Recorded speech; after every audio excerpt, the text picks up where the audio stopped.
Tonight, all eyes fall on Tim Lincecum. The veteran right-hander has reinvented himself on the mound, and he's looking to build on a great start earlier this week. He'll have his hands full with the red-hot Marlins lineup.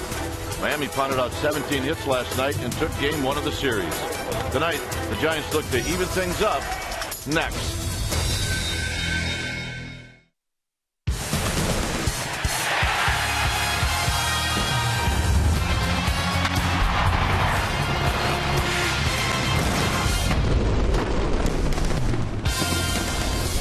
It's Friday Night Baseball here at AT Park. Our fans filing in to this great ballpark as we get ready for Giants baseball. Marlins-Giants, Game 2 of this 4-game series. Hi again, everybody. I'm Dwayne Kuiper. Alongside me is Mike Krukow. Well, the last 2 games for the Giants haven't been very good. Pitching hasn't been very good. Hitting hasn't been very good. So they got to get back on track. And tonight they're going to try to do it with Tim Lincecum, but it's really not all on Lincecum. The lineup's got to do something as well. Well, you're right. I mean, the lineup has to start swinging the bats better. We saw the previous streak they had won 8 games in a row here at AT&T. They were getting timely hits, and that'll be the key tonight. They set the table last night. They just couldn't get the timely hit. On the other side of the coin with Lincecum coming off really a great start, 3 hits allowed, 8 shutout innings against the Angels. We'll watch as to what type of fastball command he has, but it really is all about one guy in this Giants lineup. Casey McGee is back in the lineup after 3 days off, and he's playing against his former team. You know he's going to be amped up. Watch his spot in the lineup. I bet he brings some big contribution. And he is hitting 8th in the lineup tonight. All right, stay tuned. We will take you to our Comcast Sportsnet studios for an update. And on this beautiful Friday night, we'll do all of that right after this.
Brandon Belt. He is batting 5th in the lineup this evening. All right, Tim Lincecum squaring off against the Marlins right-hander Jared Cozart. Stay with us. We're going to be coming back to the game shortly after this. Lineups, first pitch, Kruk and Kipe, all coming your way.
Brought to you by Jack in the Box. Jack's hottest sandwich is back. Head to Jack in the Box for Jack's Blazing Chicken Sandwich. By Toyota, #1 in MPG, durability, and resale value. Toyota, let's go places. And by DraftKings.com. Play daily fantasy baseball for free on DraftKings.com with the official daily fantasy partner of Major League Baseball. Enter promo code ORANGE for free entry. Your San Francisco Giants looking to get back in the win column after 2 straight losses. They face the Marlins for the second game of a 4-game series this evening. Welcome back to the ballpark. I'm Amy Gutierrez, and the Giants need Tim Lincecum to be a stopper tonight on the hill. They also need Brandon Belt to stay hot at the plate. He is really heating up. He has hit a double in each of his last 5 games. Tonight, our AT&T U-verse Rewind. We look back at last night, his double off of Danny Herron. It came in the 7th inning. Now, Belt is close to challenging a former National League MVP and San Francisco Giant Jeff Kent, who in 1999 doubled in 7 straight games. That is a San Francisco franchise record. Stay hot, Brandon Belt. He is batting 5th in the lineup this evening. All right, Tim Lincecum squaring off against the Marlins right-hander Jared Cozart. Stay with us. We're going to be coming back to the game shortly after this. Lineups, first pitch, Kruk and Kipe, all coming your way.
Cruise Beach Boardwalk. Admission is free.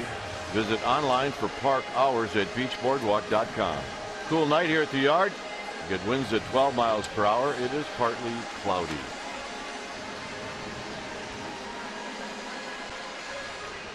Marlins won last night by a final of 7-2. And here's a lineup that Tim Lincecum is going to be facing. Christian Yelich will be in the lineup. He's been out for a while with a lower back strain. It'll be Prado and then Giancarlo Stanton. Stanton hit the ball hard every time last night. It'll be Ozuna and then Real Muto, followed by Morris, Echeverria, and Solano. And pitching and batting ninth is Jared Cozart.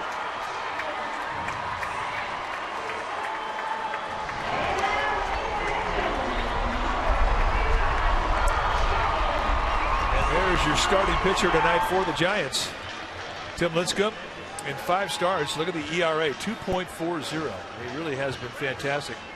37 base runners in 30 innings, 20 strikeouts against 11 walks, and what he's doing with his fastball is really what has opened the eyes of everybody in the organization. He's able to spot the fastball on both sides of the plate at the knees, and it sets up a curveball slider split combination. His velocity will be right around high 88 to 92, somewhere in that slot. But he really has had the best mechanics that we've seen him have in a long time. For Lincecum, 5'11", 170-pounder. He's 30 years old, 8-year veteran. Lifetime against these Marlins, 2-3 with an ERA of 3.83. And what do you say we take a look at the defense that's playing behind Lincecum tonight, starting in the Giants outfield from left to right. It'll be Aoki, Pagan, and Maxwell. Crawford and McGee on the left side of the infield. Panic and Belt on the right side. Buster Posey, he'll be in the squad, putting down the signs. As Tim Lincecum tries to stop this little 2-game slide. Well,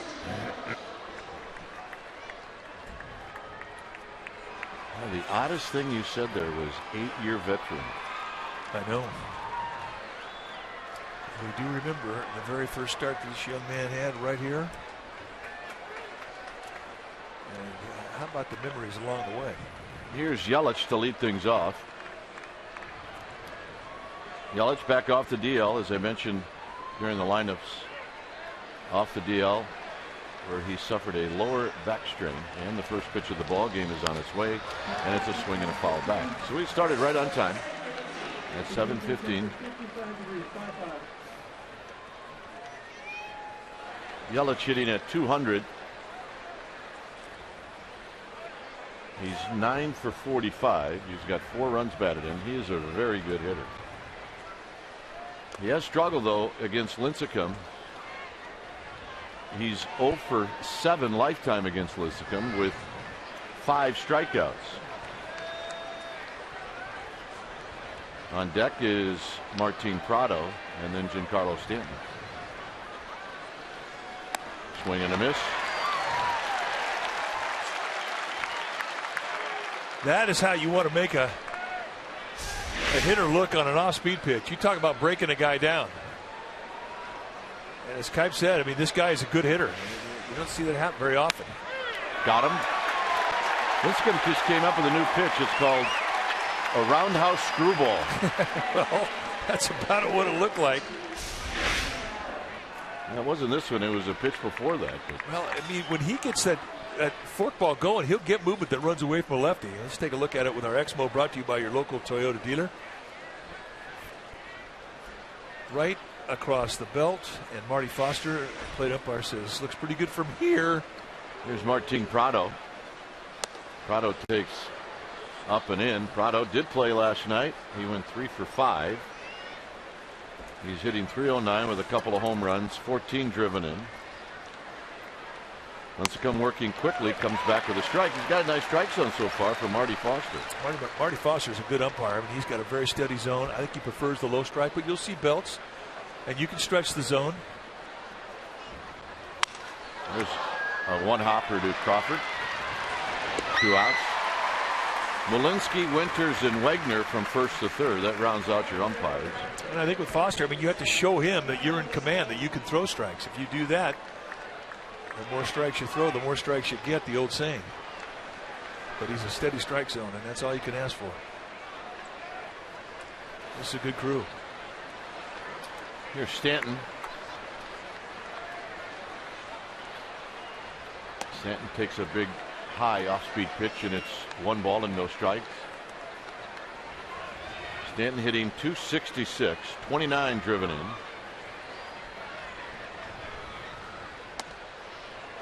Posey asked for that fastball away. It was inside, 2-0. 4 for 14 for Stanton against Lincecum. There's a strike. Actually, Stanton is hit for the cycle against Lincecum.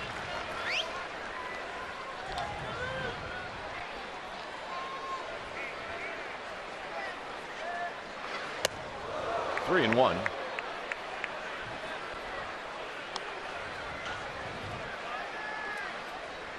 See the face mask with the letter G in it for Giancarlo.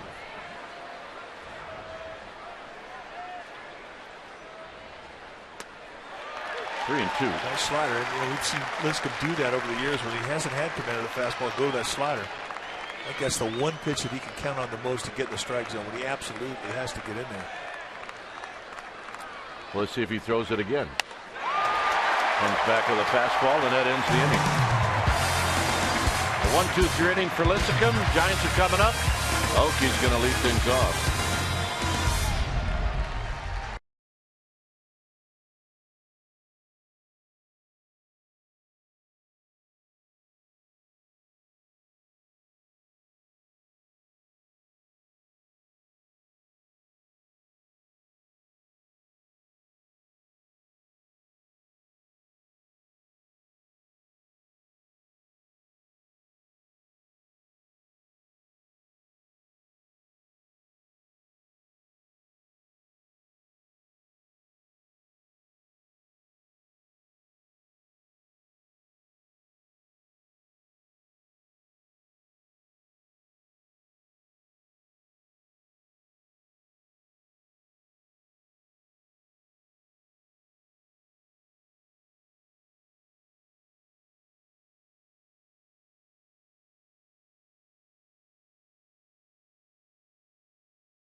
That's come in with a record of 14 and 15. Aoki, Panik, and Pagan. Buster Posey, he will be the cleanup hitter.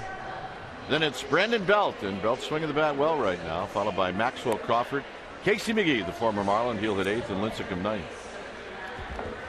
On the hill tonight for the Miami Marlins will be the right-hander Jared Cosart. Cosart, 6'3", 195-pounder, 24 years of age. And for Cosart, when you hit off a Cosart, you're going to be aware of a lot of fastballs, and you'll see mid-90s fastballs that he will sink and cut. He's got a curveball and a changeup, and he'll mix those in. But this is a guy that will pitch off the fastball. He's one guy you could go up there looking for him, and you're going to get him. Saw the numbers for Cosart, 1 and 2, but it was a 2.97 ERA. He's only given up 21 hits in 30 innings. So here's Aoki hitting at 280. He went 0 for 4 last night. And there's a first pitch ground ball to the second baseman Solano, and that's how the bottom of the first gets started. Let's take a look at the Marlins defense, starting in the outfield from left to right. It'll be Yelich, a Gold Glover last year, with Ozuna and Stanton. Good arms across the board. Echeverria and Prado on the left side of the infield. Solano and Morse on the right side. And JT Realmuto, he will be in the squad, putting down the signs.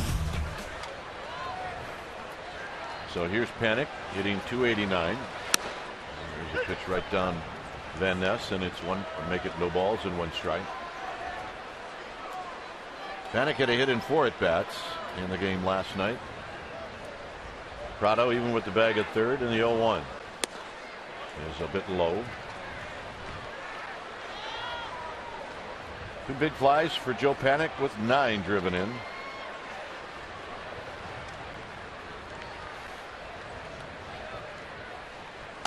And that pitch is wide, so it's 2 balls and 1 strike. I say this about Cozart. It doesn't really show like he's putting a lot of effort into 95 miles an hour. It's an easy delivery.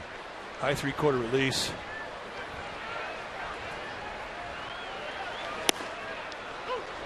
Two and two.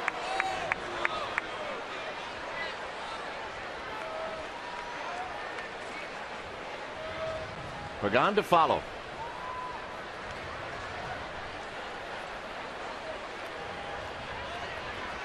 So Cozart kicks and deals. And it's tapped to third. Prado digs it out. 2 down. Nice play. There's Emily and Claire Sullivan.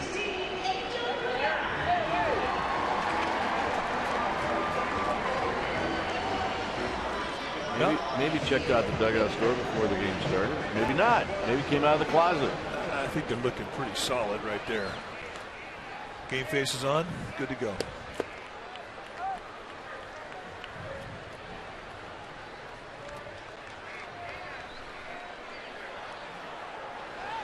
Here's Pagan hitting .336. Pagan had a hit last night. He takes a pitch wide, 1-0.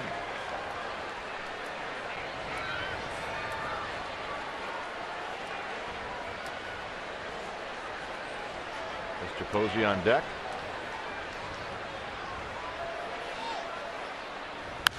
And it's foul. Take a look at the breakdown of what Cozart throws and how often he throws it. Fastball, changeup, curveball guy, almost 80% fastballs, but that doesn't tell the whole story because he will put 2 different types of movement on the fastball, the sink and the cut, and he believes in that fastball. If you watch the motion of Cozart, I mean, it's about as compact as you could get. Very short step on his take back step, hardly a step at all. Really remains in a very upright, balanced position. You can see why this guy's a strike thrower. Bounce to short. Echeverria gets rid of it quickly. Morris digs it out, and that'll end the inning. 3 ground balls for Cozart. It'll be Marcell Ozuna to lead things off.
Light.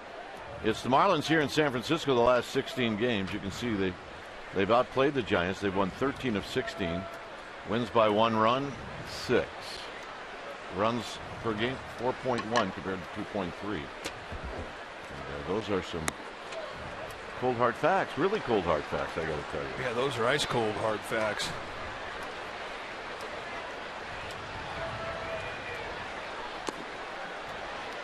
Ozuna hit a home run last night, his first of the year.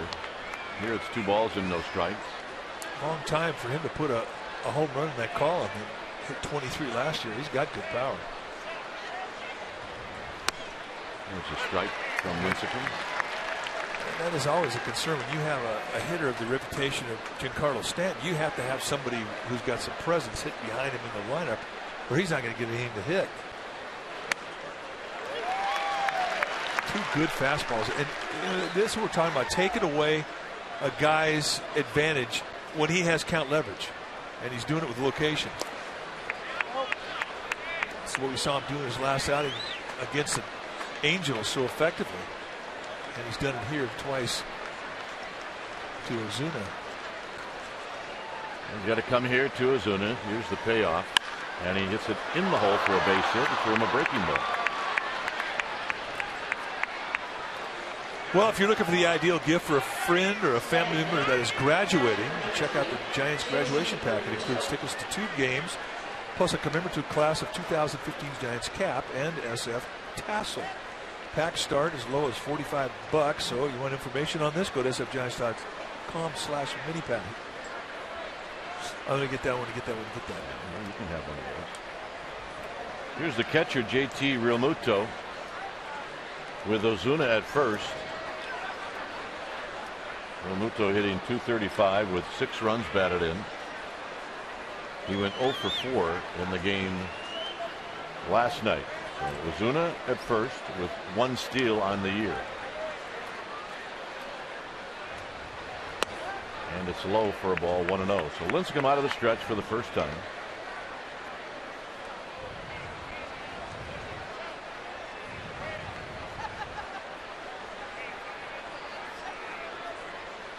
With Morris to follow.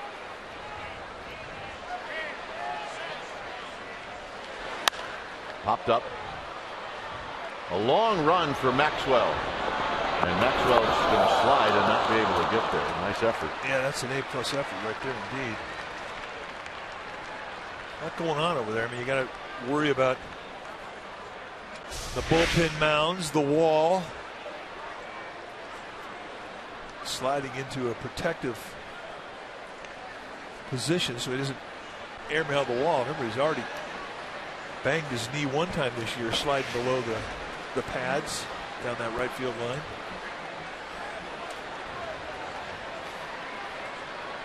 Here's the 1-1. Foul back, 1-2. Get that fastball in tight on the hands. Nice pitch.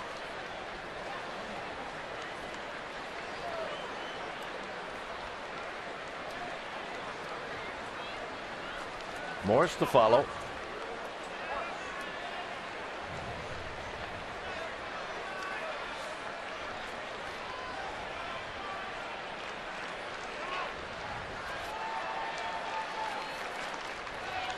Lincecum wants to throw a slider. Buster called a curveball, then he called it a split. Then he went to the slider.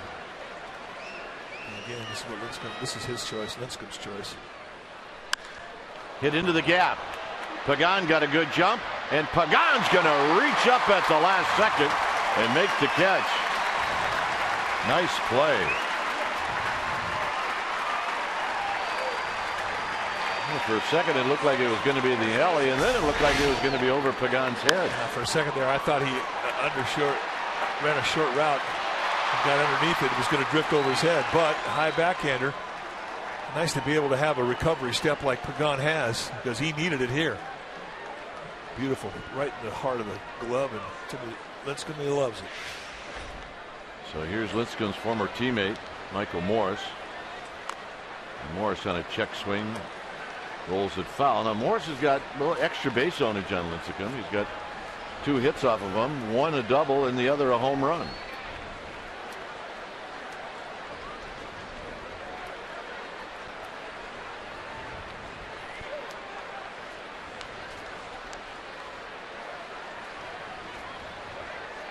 So it's 0-1 to Michael Morris.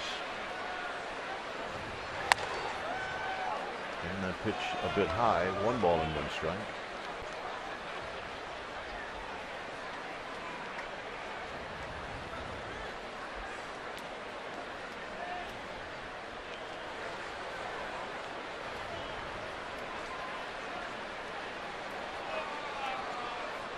Ozuna with his lead.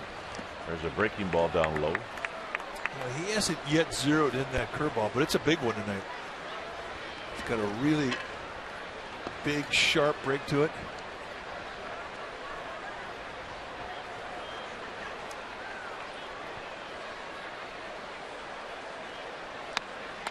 See what Michael Morse has done against the Giants. I mean, he's hit 10 straight games as an opponent.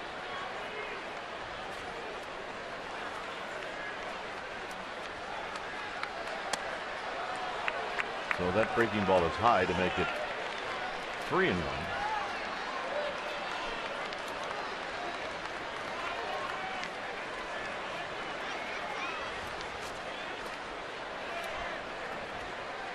See if Ozuna thinks about going here 3-1. He does not, and that's ball 4. All right, let's check in with Amy G. Amy? All right, gentlemen, how about a Hunter Pence update? He is donning the River Cats uniform tonight in Sacramento. He is batting third. He is playing right field, and he has already contributed with a sac fly in his first plate appearance. Bochy's saying that he's going to go day to day with Hunter Pence. If he comes out of tonight's game feeling good, he'll play tomorrow. Gentlemen? Well, he's going to turn that league upside down. Well, I hope he does. Just with enthusiasm. There's a pitch down low.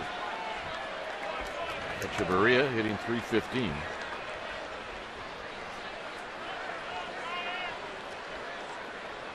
Echeverria had a couple of hits last night.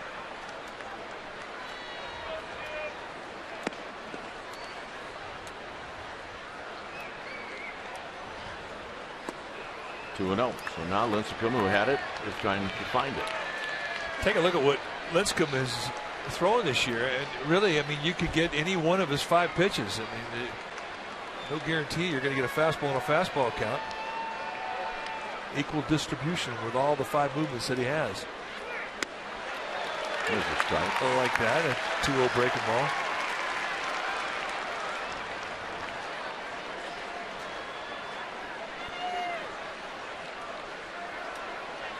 Ozuna at second, Morse at first.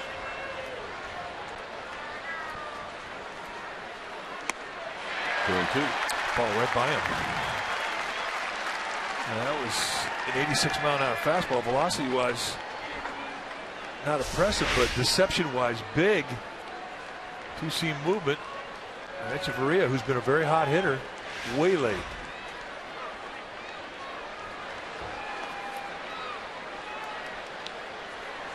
Got him.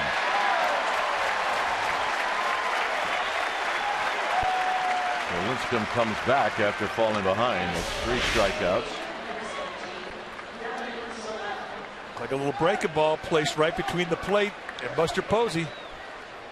I know Echeverria likes to swing that bat. Let's take advantage of an aggressive hitter. 3rd strikeout for Lincecum.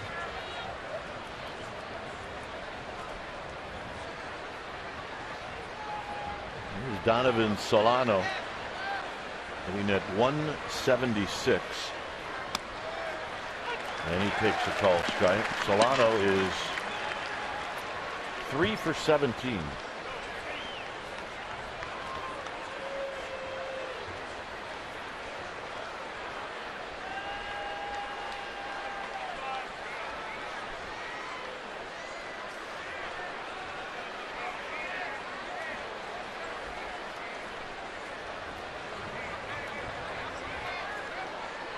So Lincecum ahead in the count. And Solano takes high. 1 ball and 1 strike. Both teams come into this game with identical records. They're 14 and 15. Giants will end a long homestand on Sunday. They'll have a day off on Monday and open up a 2-game series in Houston on Tuesday. Look out. That one slips. It's 2 balls and 1 strike.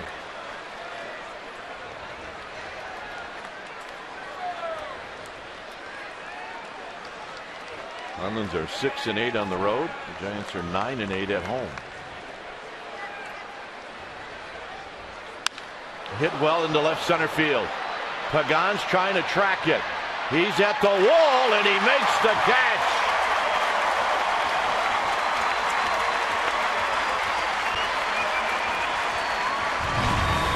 So Pagan with 2 very nice catches Here in the second, it remains 0-0.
Company. Not just any solar company. The solar company. Switch to solar and save. Well, the NBC Bay Area Investigative Unit is the largest on-air team of investigative journalists dedicated to holding the powerful accountable. And you can watch the award-winning stories that have helped make the Bay Area a better place at NBCBayArea.com/investigations. NBC Bay Area, we investigate. Here's Buster Posey, and that could be headed up in the alley. It's cut off by Ozuna and Posey with a leadoff single, and that's the first hit for the Giants.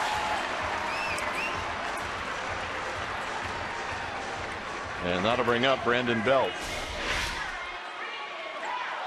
Fastball, they set the target away, and this thing goes right up above the hands. I mean, normally it's a pretty good spot. When you have a guy who's got inside-out coverage and you see the bent arm swing,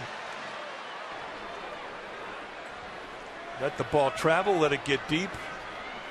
And as we've seen him do a lot this year, looking for that fastball on the first pitch, getting it and doing something with it. So here's Belt.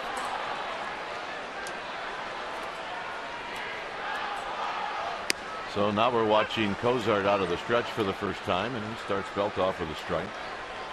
274 with 6 runs batted in. Belt 2 for 4 last night.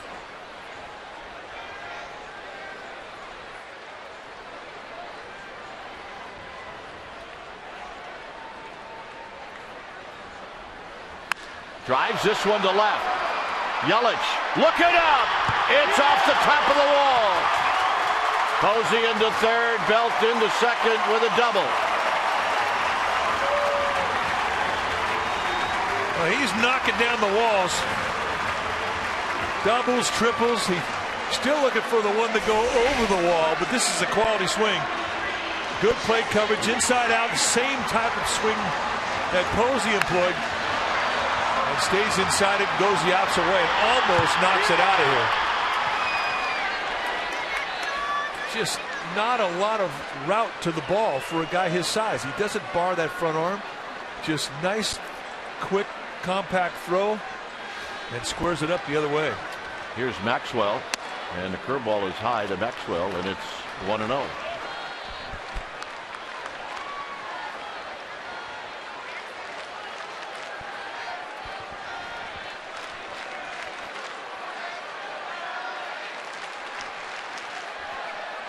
Here's the 1-0. Maxwell fouls it out of play. Only 2 Giants in this lineup have had at bats against Cozart, and that's Aoki and McGee.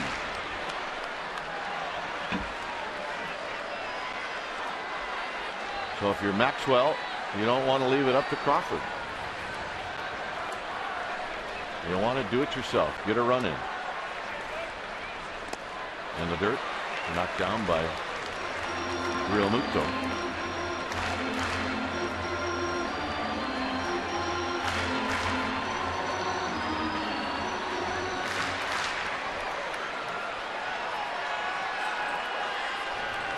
Posey at third, Belt at second.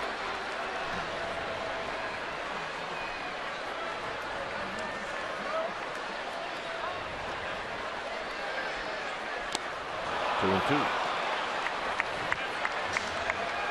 First breaking ball we've seen from Cosart. And this one really buckled Maxwell, took his lower body out. That's when you have to reboot and erase quickly. You don't want to feel that swing lingering too long in your body.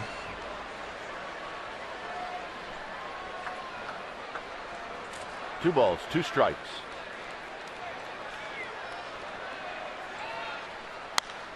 Foul down the right field line and out of play. Maxwell does have 12 runs batted in on the season with 3 home runs.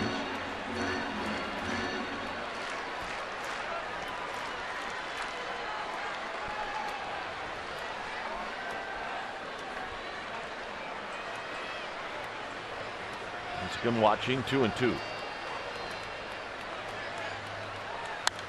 Out of play again, and if you're Maxwell, in the back of your mind, you're thinking, I'm going to see that breaking ball again.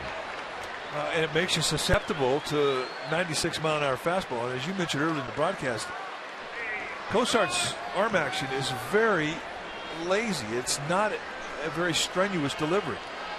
And 96 from an easy delivery is very quick in the eye of a hitter. Much quicker than just 96. Did not go. It's 3 and 2. And there was that breaking ball in the dirt. That was Cosart's one shot to go out of the strike zone and hope that Maxwell would chase.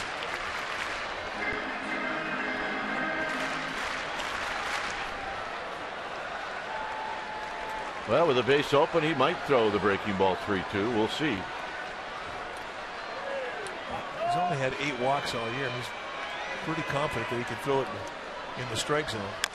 Tap foul. And there was that breaking ball. I mean, you could say that he's got an open base here. Not something that a lot of guys would do because it's so early in the game. Well, some of the old crafty veterans might do it. Cosart, 24 years old. A little over a year's time at the big league level.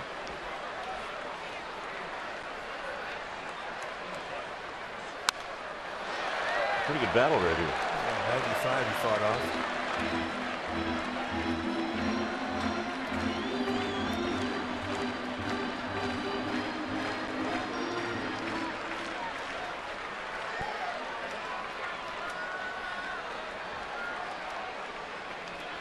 3 and 2 with Crawford on deck.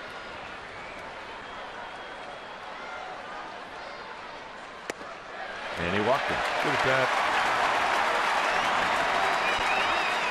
Sometimes you get in the swing mode, 3 and 2, and clearly Maxwell was not. Well, she's loving it. That's a good attitude right there. Yeah, she's got a rally hat on.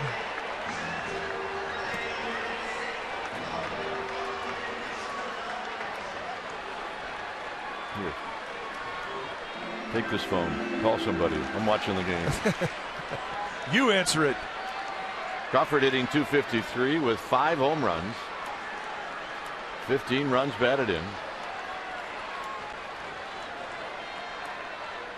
And the first pitch is a strike, and it's 0-1. A little grimace there from Crawford. He thought that may have been a bit high. Crawford's numbers with the bases loaded. He's really good in wild card games with the bases loaded. Yes, he is.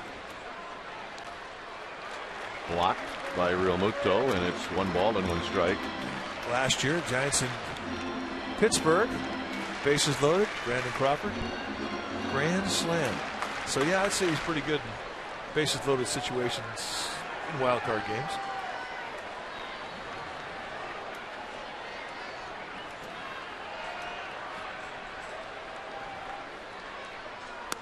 Nope. 2 balls and a strike. Here he's looking for something up that he can get in the outfield. You've got good arms across the board. Yelich, Ozuna, Stanton. Here's where Crawford's going to lay in the weeds for a fastball.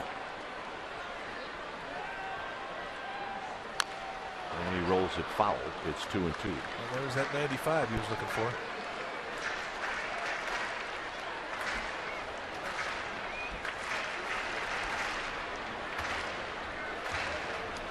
Posey at third, Belt at second, Maxwell at first.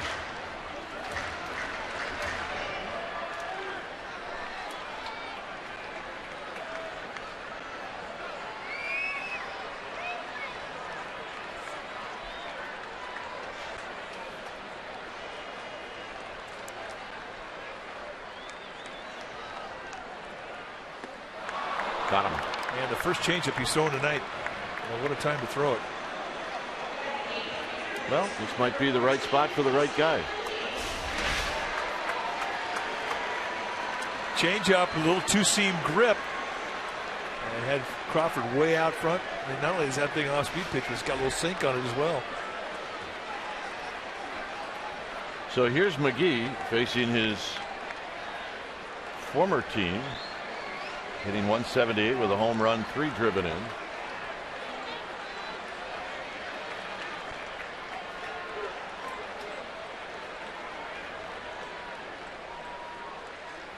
And it's very high, 1-0.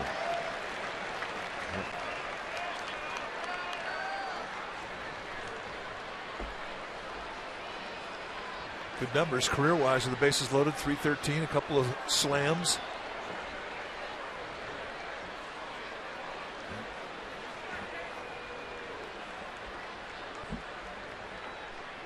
High again, 2 balls and no strikes.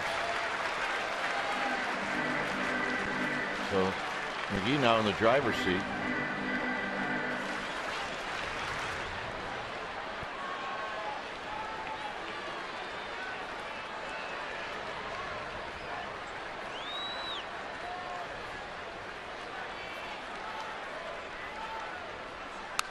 Foul back, 2 balls and 1 strike.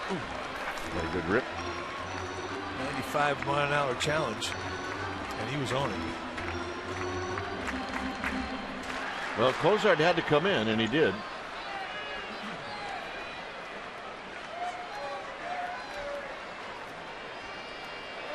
Probably feels like he's got to come in again right here. It's 2 balls and a strike.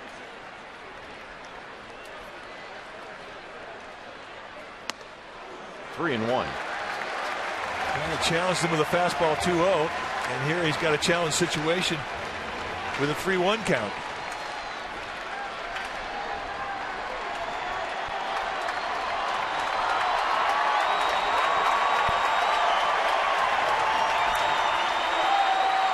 Here's the 3-1.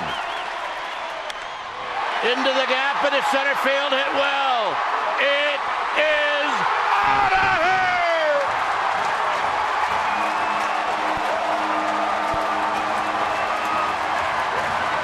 How good did that feel? It's 4-0 Giants. Welcome home, Casey McGee.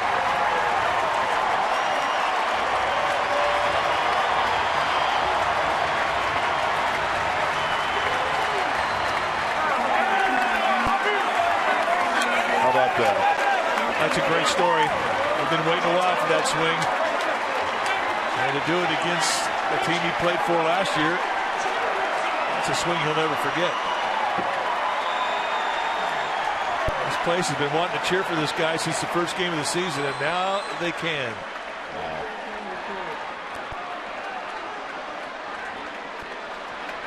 A grand slam for Casey McGee.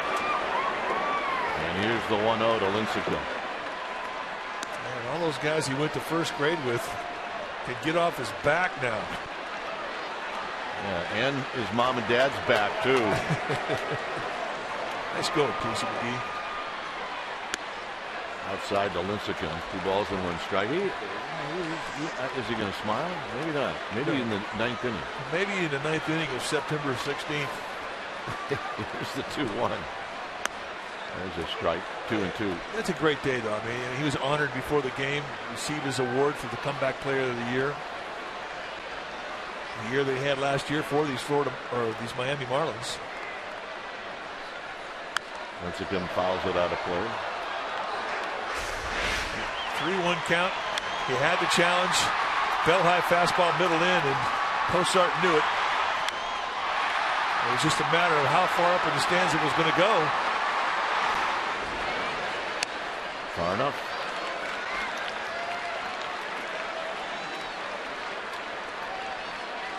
Well, he didn't know what to do with himself.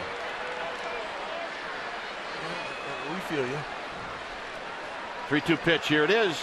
And it's outside. Lincecum takes the walk.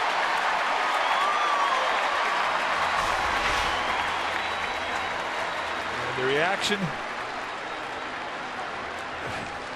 That's about it, though.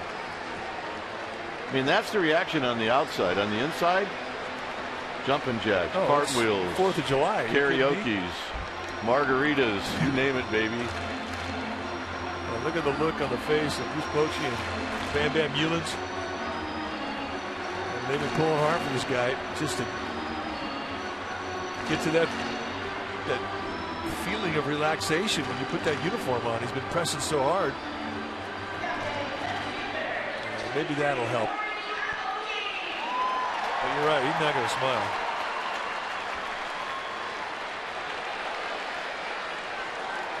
So here's Aoki after Lincecum draws the walk.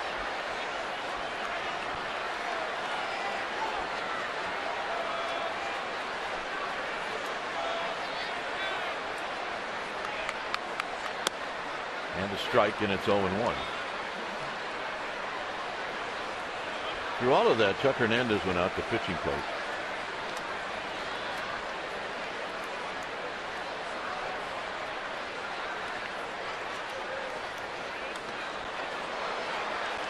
In the dirt.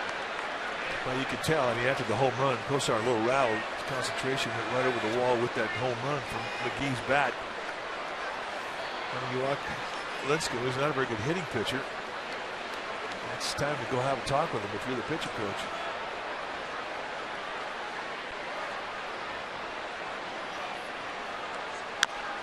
And that's dribbled foul. It's 1-2.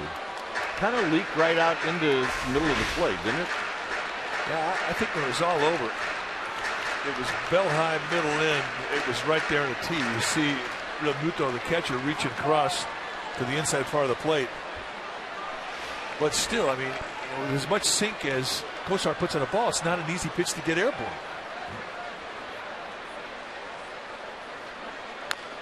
Tapped, foul again. Remember, McGee hit a home run the opening series in Arizona. So this was number 2 on the season. Next pitch for Cosart would be 35 this inning. The big at bat in this whole series has been the 10-pitch walk to Justin Maxwell. So Aoki strikes out, and here's Panic. Which was really a terrific at bat by Maxwell.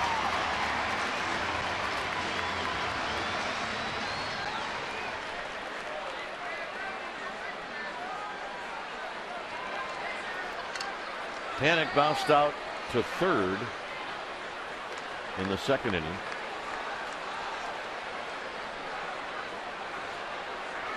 There he takes a strike. That one at the knees. Dodgers and Rockies are playing in the rain in Colorado. And it's in the 5th inning. It's 2-1 LA. It was a long rain delay before the start of that game, and it's raining fairly hard right now. That's going to get away from Real Muto, and down to second goes Lincecum.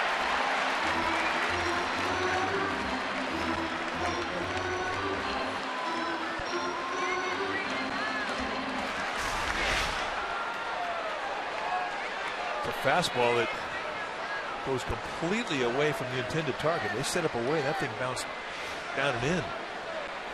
So a guy who's usually got pretty good control, especially with the fastball, scuffle a little bit right now.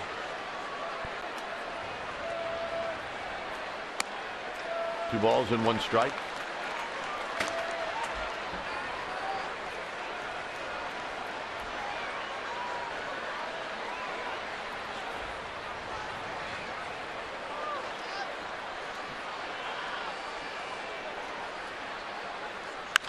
Hit on the ground.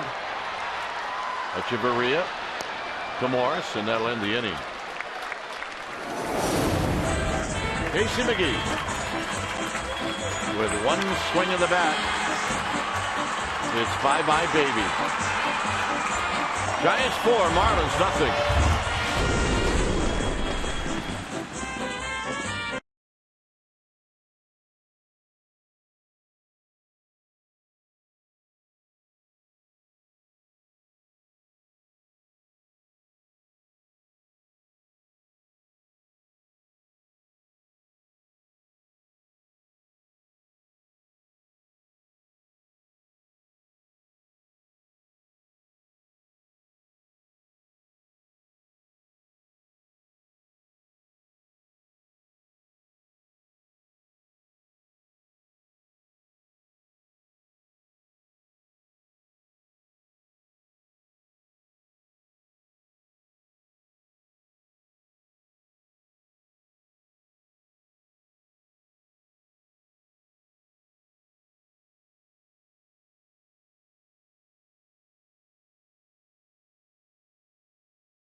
Cozart to lead things off.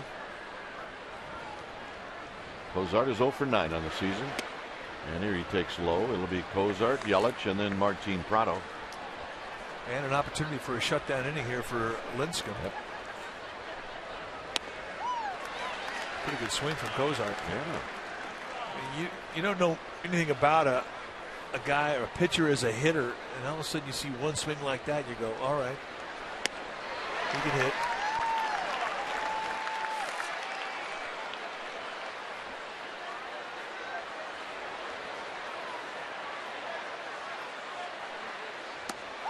Got him. All right, let's check in with Amy G. Good news, Amy. What's up? All right, I've got really good news. I spoke with Casey McGee before tonight's game about being honored as the National League 2014 Comeback Player of the Year. It's our Ford Wright choice this evening. He was talking about how very special it is to be recognized by your peers that you play with and against for something positive. He's proud of the honor. He said his career has taken him in lots of weird twists and turns, ups and downs. Through it all, gentlemen, what he said has stayed consistent is his love of this game. Wow, was he due or what? Congratulations, Casey McGee, guys. Yeah, that was awesome. Here's Christian Yelich. Yelich struck out to open up the ball game. Here he takes a strike, and it's 0-1. Saw Casey with his 0-2, I beg your pardon. His 2 children. Yeah. His son Mikhail and his daughter Cooper. Here's the 0-2 pitch. Yelich drives it to left. Okay, is going to slide and make the catch. He's done that a number of times this year.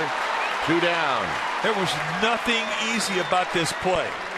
And the thing that really allowed Aoki to get to is the first step. I mean, he had a great first step. Direct route, straight line to it, and it had to be perfect to get the low backhander. Slides into a backhand. Beautifully done. That ball got out of there in a hurry. That's a nice 0-2 at bat for Yelich. Denied. Here's Martin Prado. Prado's going to take high.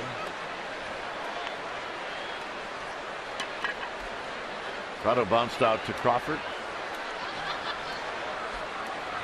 Look out. 2 balls and no strikes. I don't think Marty Foster like that. Foster was bailing on that pitch, and it came up and hit Foster. And I guarantee that Foster's going, "You're killing me here." Foster just turned around and said, "Hey, Marty, my bad." Sorry. There's a strike. 2-1.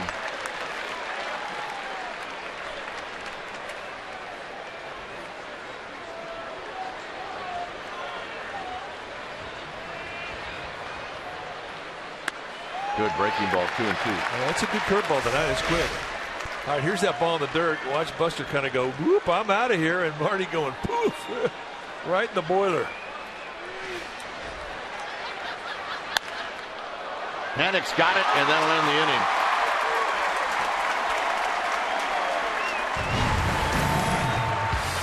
And there's the swing of the bat. That's the difference in this game.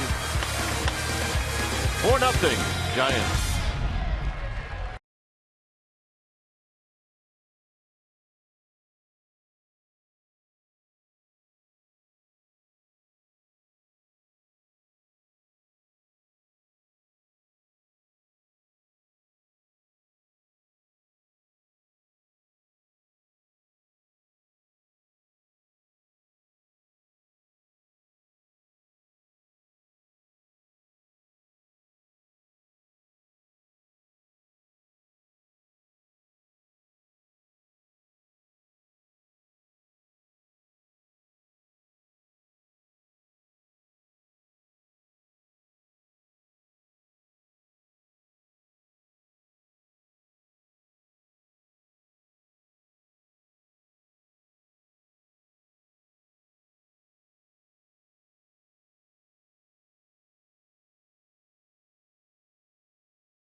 Brought to you by Lenardi's Markets. For a location near you, visit Lenardi's.com or find us on Facebook. Lenardi's, quite simply the best. 4-0 Giants. Here's Angel Pagan facing Jared Cozart.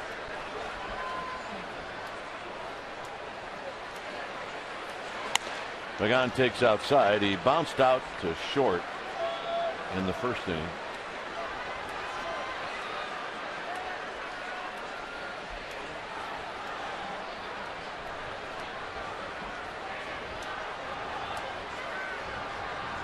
Here he takes a strike. Couple of Angel fans. Angel Pagan.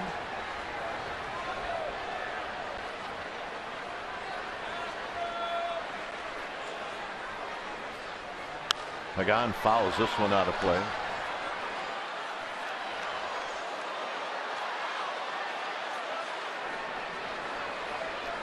One ball and 2 strikes.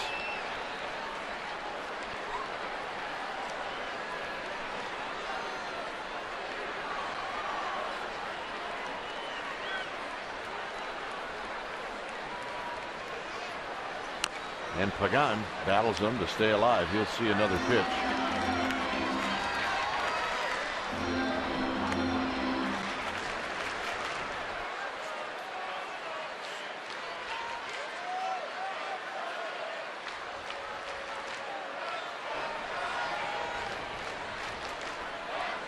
Here's the 1-2. Swinging a high fly ball center field. Ozuna now comes in. And he'll put it away. Tuesday, May 19th is Japanese Heritage Night. Your special event package includes a ticket to the game against the Dodgers, Travis Ishikawa bobblehead with a sound chip that is John Miller's call of Travis's historic home run. And a reminder, to receive the Ishikawa bobblehead, you need to get that special Japanese event ticket. So go to sfgiants.com/special events. Posey with a base hit to right field. Again on the first pitch.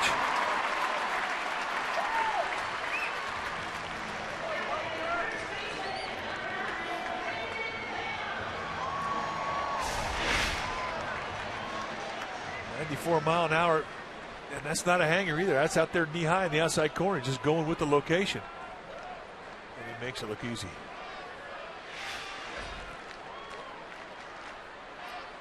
So here's Belt, who doubled off the left field wall in the second.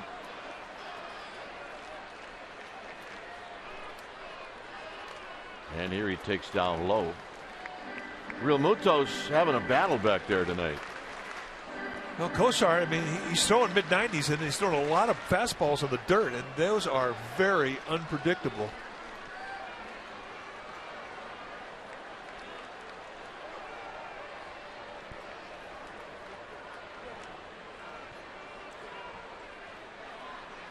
Belt on the ground and a base hit. Posey will put on the brakes. Belt beats the shift.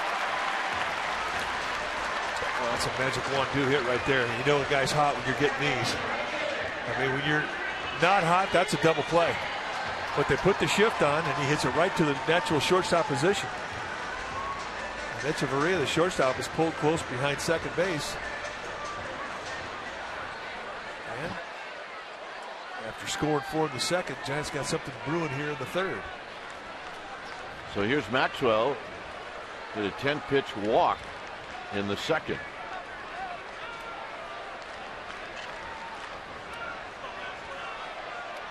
In the dirt, and a great play by Realmuto, and it's 1 ball and no strike. I'm not really sure what pitch Kosar can rely on right now. No. The guy has not struggled with his command all year, and tonight it's really an issue.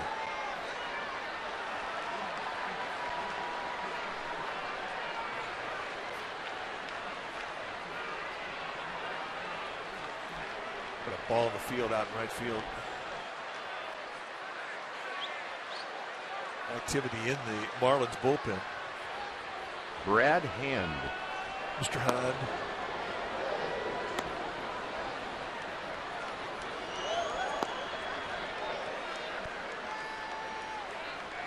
One ball, no strikes. Big swing.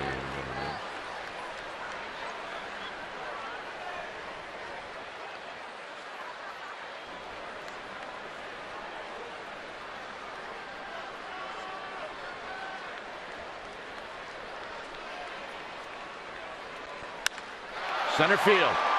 Ozuna back. Ozuna on the track makes the catch. Well, Maxwell hit it well. He may have got a little bit out towards the end. A little bit. Ball was hit well indeed.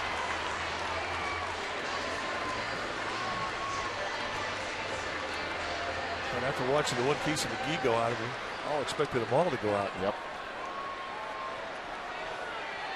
Crawford struck out in the second inning, only to have McGee after him hit the grand slam.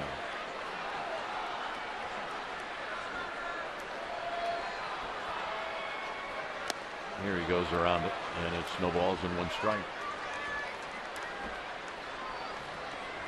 If you just joined us, Casey McGee a grand slam in the second inning.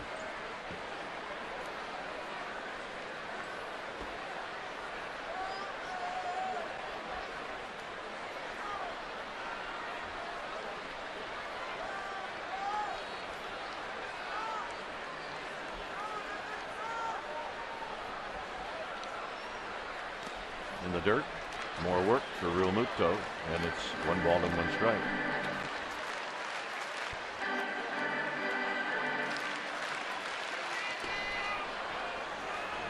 There's McGee. Realmuto is really earning his paycheck tonight, blocking balls. Giants have only been able to advance one chunk of 90 feet with all the balls that Kosar's throwing in the dirt. Fastball, swinging a foul. 1-2.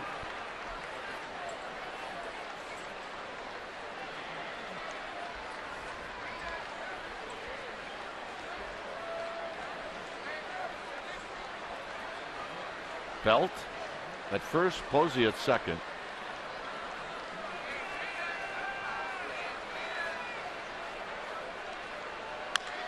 Big tapper to Salon. And that'll end the inning. No runs, a couple of hits, 2 left. 4th inning coming up. The big fellas are coming up. 4-0 Giants.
So Stanton will lead it off, followed by Ozuna and then Realmuto. Giants putting a shift on the left side of the infield. Pitch high, 1-0. The line of defense. Got to feel a little lonely if you're Brandon Belt over there on the right side.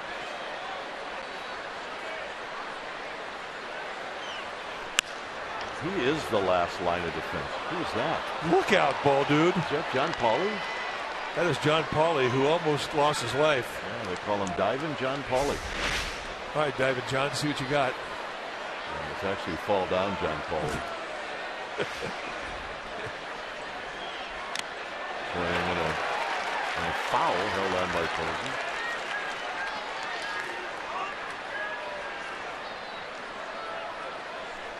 RBIs on the season, and he's not even hot yet.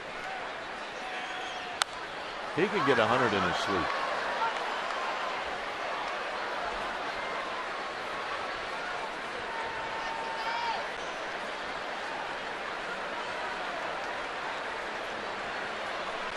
The 1-2. Ooh, that's a pretty good swing right there. I mean, he keeps the bat flat. I mean, for a guy 6'6", you're so used to tall hitters with a natural uppercut, but he doesn't do it. You see him out last night after the game. Dave Winfield, who was a tall hitter, I think he was 6'7", he had a flat swing for a tall guy. John Olerud, another tall hitter, he was a left-hand hitter, but his swing was flat. Crawford from the hole, not a problem. Time for our Togo's big play, the Togo way. And Tim Lincecum last Sunday against the Angels, 8 strong innings, 3 hits allowed, no runs, 1 walk, 4 strikeouts, and 106 pitches in those 8 innings. And he was outstanding. And that is our Togo's big play, the Togo's way. Here's Ozuna. Ozuna singled in the second. Count leverage on Lincecum.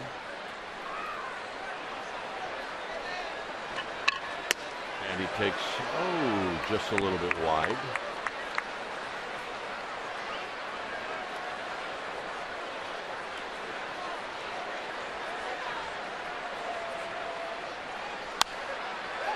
Fouled out of play.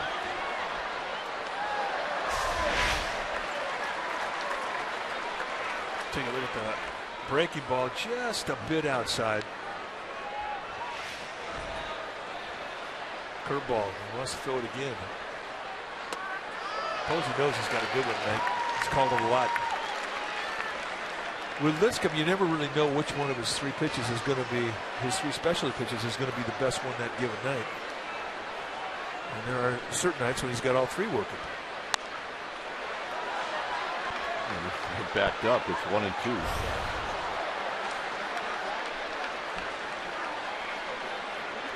Look at the San Francisco Giants era wins leaders. And Lincecum is in the top 5 now behind McCormick, Reeder. Driven to left. Aoki looking up, and it is off the cars. And Ozuna is going to have a 1-out double.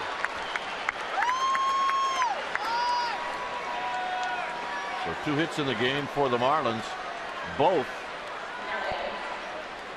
base hits off the bat of Marcell Ozuna.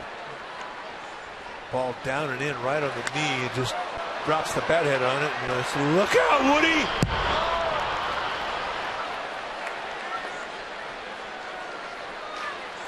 So the Marlins have a runner in scoring position with 1 out.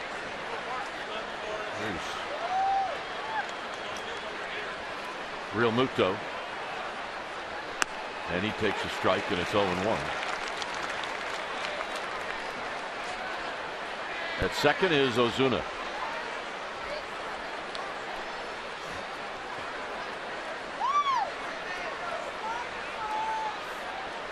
On deck is Morris.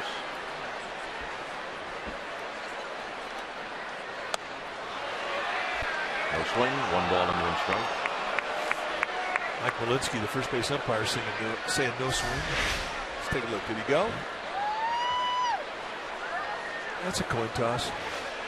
We've seen less call a strike.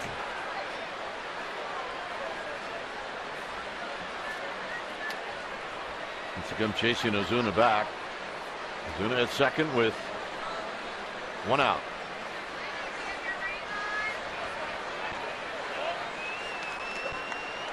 Swing on the miss, 1-2.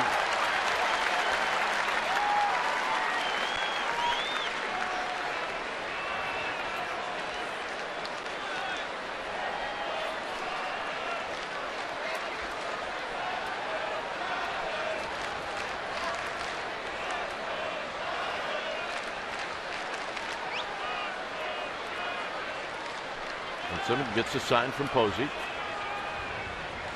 Got him. Posey couldn't find it. Now he does. He will flip it to Belt. 5 strikeouts.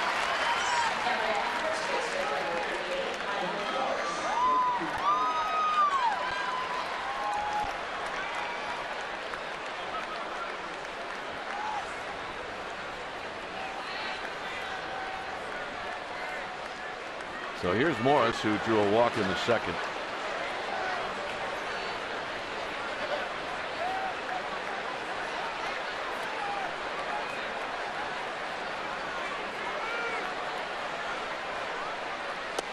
Inside, 1 ball and no strikes.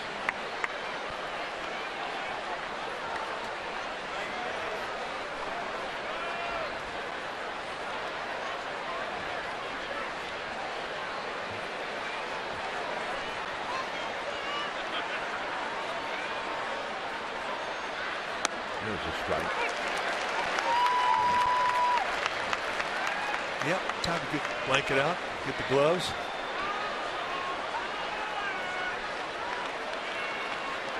Great age. You don't really care if the fingers even get in the right slots on those gloves. Apple doesn't fall too far from the tree, does it? No.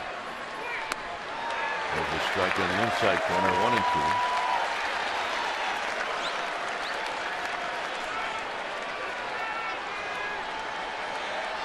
see Lincecum say, keep the ball down, indeed.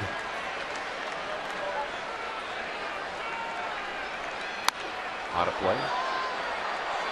The fastball in the outside corner.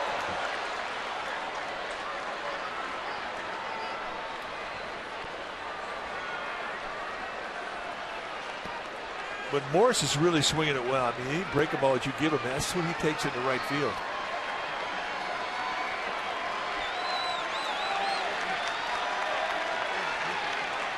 Got him.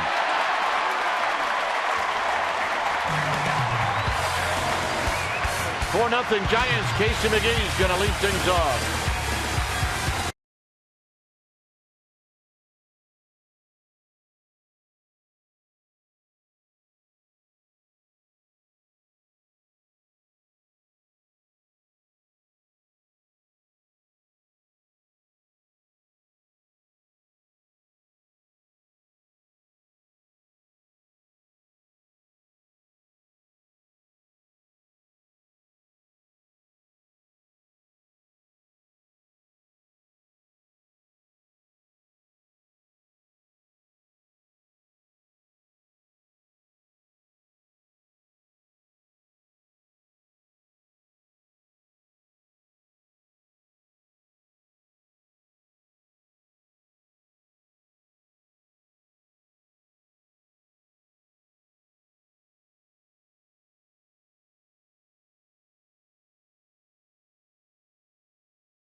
World Series Game 7. That's what Michael Morse had an RBI single in the 4th inning off Kelvin Herrera, and it scored Pablo Sandoval. The Giants took the lead 3-2, and they never gave it up.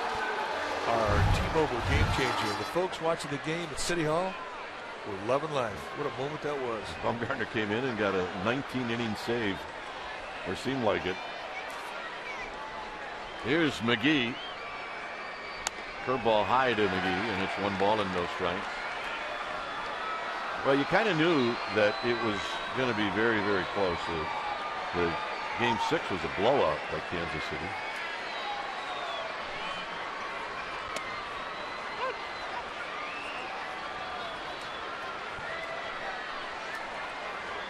Flannery tells a great story about a fan by the Giants dugout that the 3-inning screamed, "We want Bumgarner."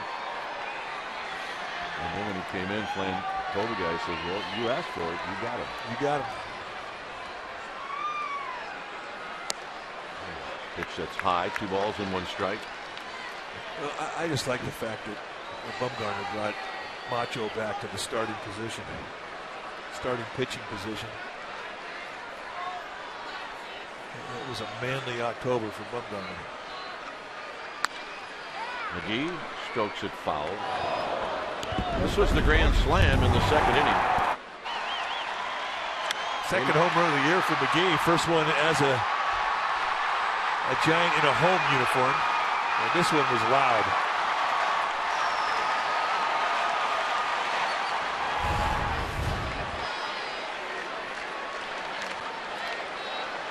And the 2-2 now to McGee.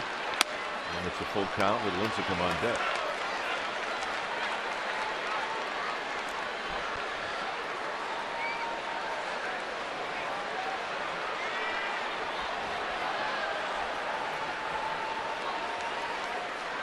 And McGee fouls it out of play.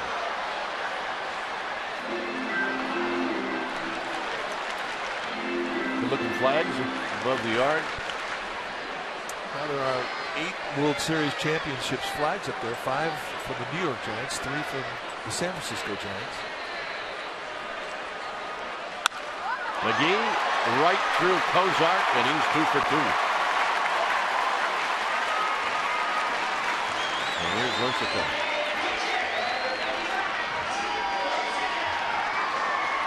Some people, when they wake up in the morning, they go, thank goodness it's Orange Friday and I got something to wear. Yeah. I'm voting him best dress. I wonder if she knew that he was going to wear that.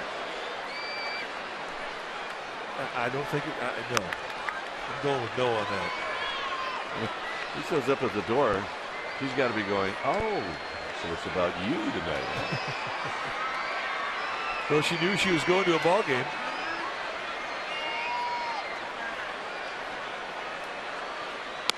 Lincecum pulls the bat back. It's a strike.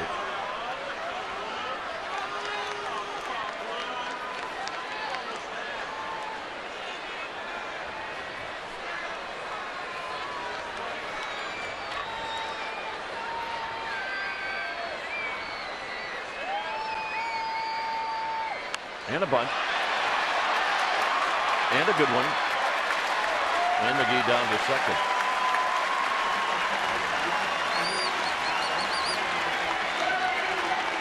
Boy, hit that thing right off the end of the bat. You can do that, you're going to deaden the ball. If you can get it out there just far enough from the catcher, it's an easy take a second. I don't care how slow the runner is. I mean, that's a job well done. Perfect technique. Turn around, slight bend in both knees, set that bat head at the top of the strike zone. If it's below the strike zone, bunt it. If it's above the bat head, take it. I mean, you just execute perfectly. So here's Nori Aoki. And he fires it back.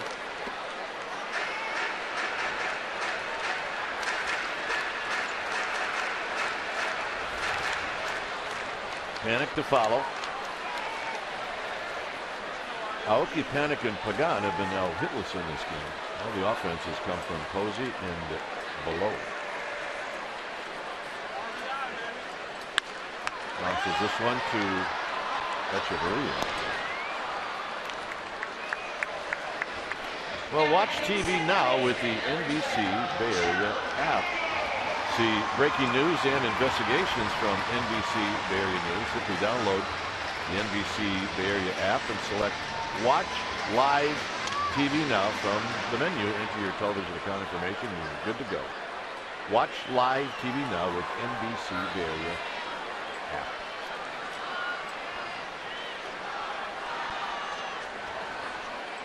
Here's Panic. Takes inside for a ball. Panic has bounced out twice.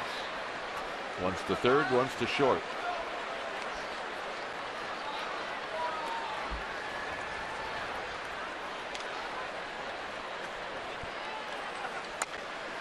And he rolls this one foul. It's 1 ball and 1 strike. Dodgers and Rockies are now in a rain delay, with LA leading 2-1 in the 6th. And you say it might rain there for a while. The next 3 hours is supposed to rain in Denver, so it is it's a game. I mean, it's past the 5th inning, so Colorado Rockies have already been rained out of 3 games this year. They've really had tough times with the weather in Denver. Giants were one of those games.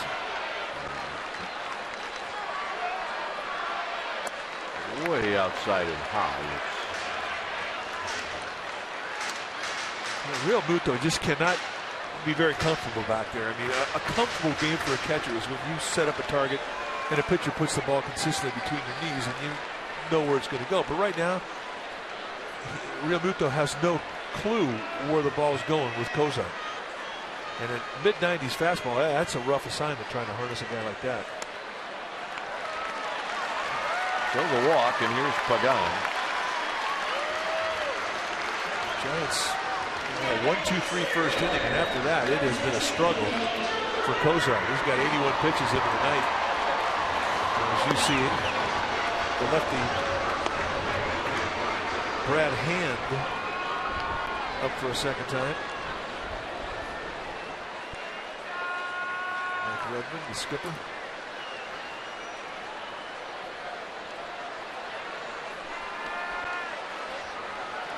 Pagan has bounced out and popped out, and he takes high and wide.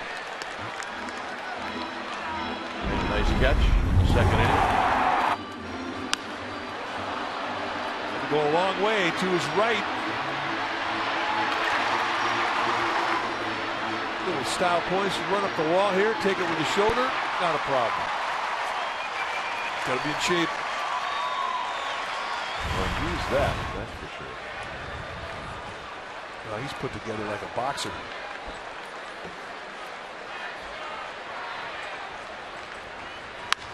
On the ground towards the hole. Echeverria on the backhand, and they just get panicked in the inning. Through 4-0 Giants.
By YP, the even more powerful so you can do anything Yellow Pages.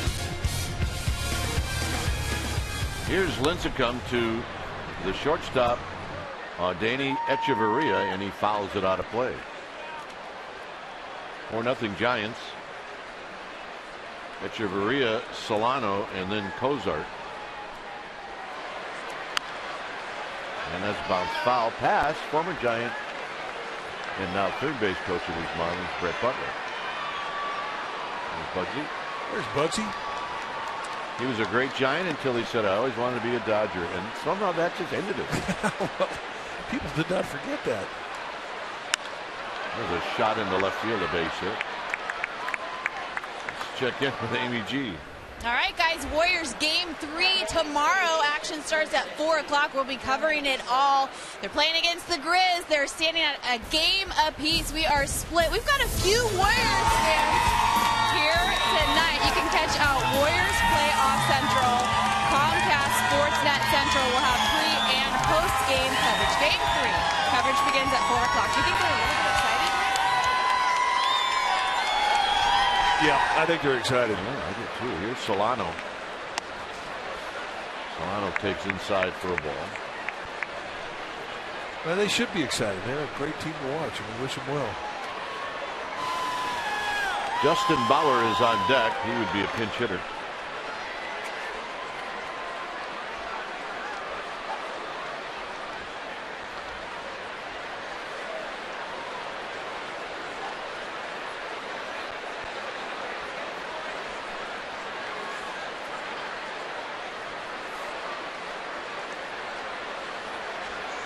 Here's the 1-0. Splits away from Posey. And Echeverria is now in scoring position. Well, that's nice anticipation there from Echeverria at first base. When you take your lead, then you take your secondary lead. You watch the fly of the ball. You see that thing down the dirt. You should have a pretty good lean going to the lead bag. And if that ball kicks away from that catcher, you're gone. But you have to anticipate it. That's the only way you can get a jump like he got. 2 balls, no strikes. Lincecum chasing Echeverria back.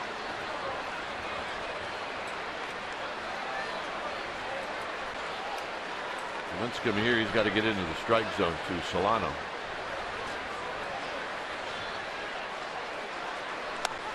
Where you know.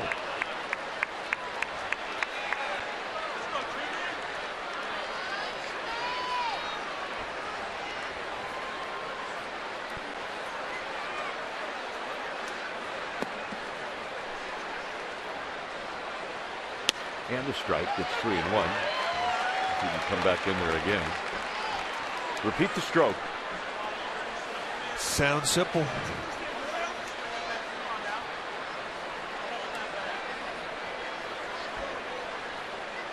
It's a funny thing. All back. I mean, you could be cruising along. I mean, not even having many 3-ball counts. Just dotting I's. And then all of a sudden, one guy gets in that batter's box and you can't come close. And you can't explain it. Then all of a sudden, he's gone out of the batter's box. Whoop, comes right back to you. Or maybe it never comes back to you. It's a magical thing. The arm slot. Control of your pitches.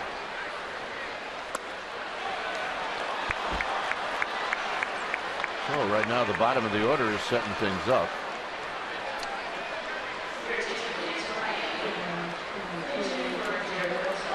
So it's Bohr.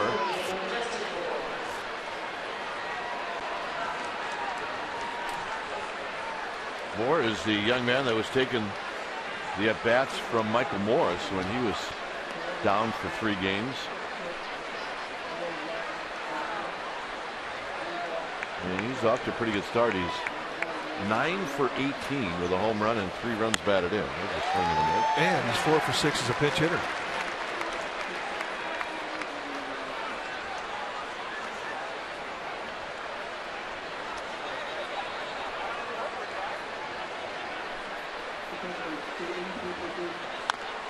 Bounces this one foul. It's 0-2. So Bohr's up there swinging. I'll say that. Yeah, I got to check out how many double plays he's into. None yet. He's due.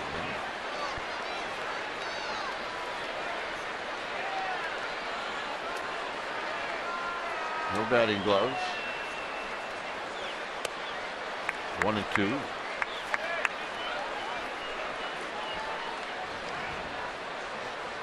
'81 pitches now for Lincecum. He's walked 2. He struck out 6. Bohr, big guy, 6'4", 250. He's not built for speed. Crawford. Now they call the infield fly rule. 1 out.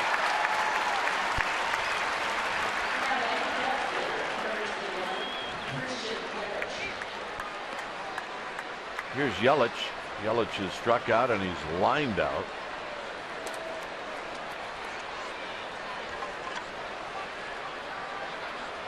He lined out Aoki, who made a very nice play in the 3rd.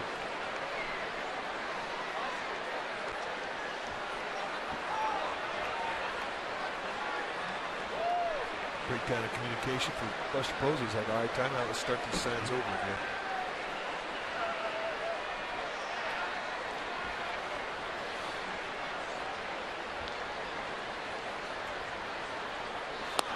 Low to Yelich.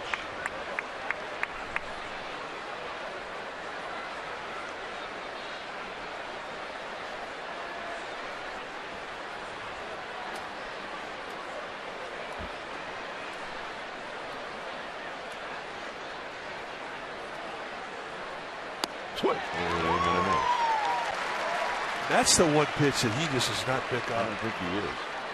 Change up or the split figure fastball. Just not seeing it.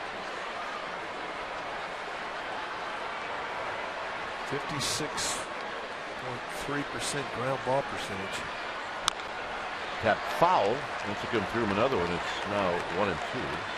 And a big reason for that number and that high percentage of ground balls for Lincecum is the fact that he's thrown a lot of good knee-high fastballs. He's always been partial to the two-seam fastball.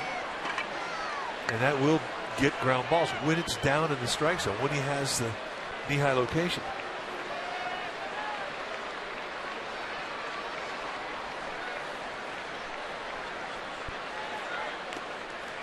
Yelich holds up. It's 2-2. Nice block.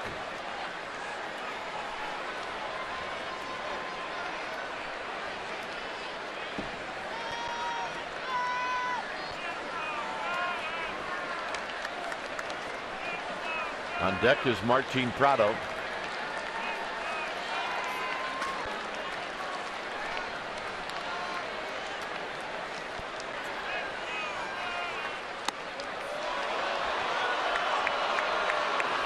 No swing. 3-2. Mark Wagner, third base umpire, being asked. Big pitch right here from Lincecum.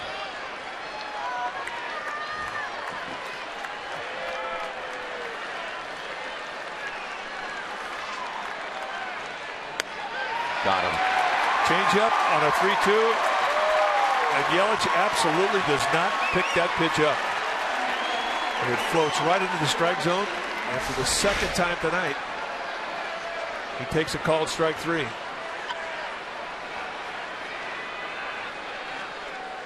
And it just locks up, not seeing the pitch. So here's Martin Prado. Prado is 0 for 2.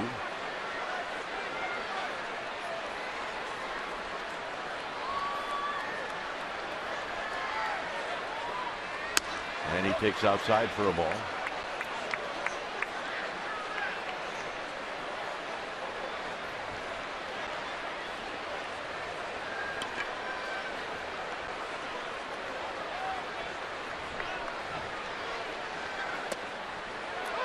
And he gets the call for Marty Foster. It's 1 ball and 1 strike. 9 hits in the game. 3 for the Marlins and 6 for the Giants. The big hit, the grand slam by Casey McGee. Out of play, it's 1-2. Two-seam fastball just ran right into the hands of Martin Prado.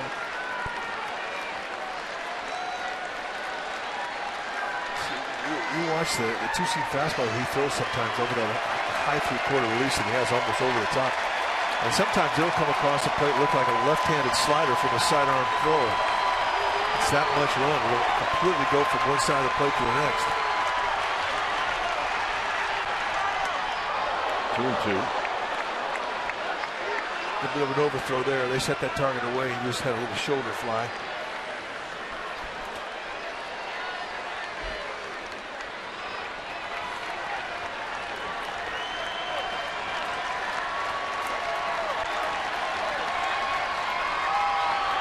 Two balls, 2 strikes.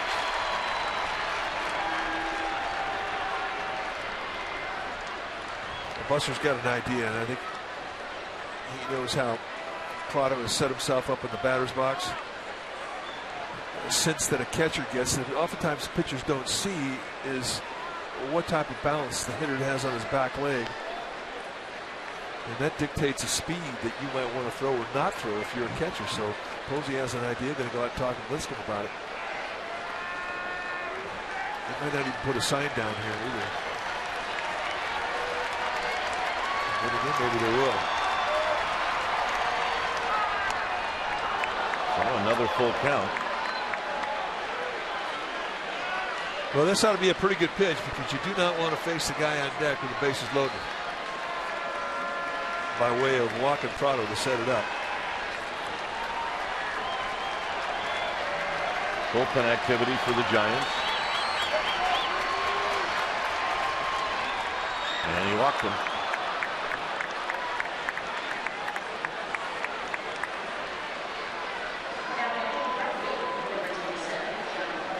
And red alert time for Yusmeiro Petit. David Spaghetti going to take a slow walk out to the mound and stall as long as he can.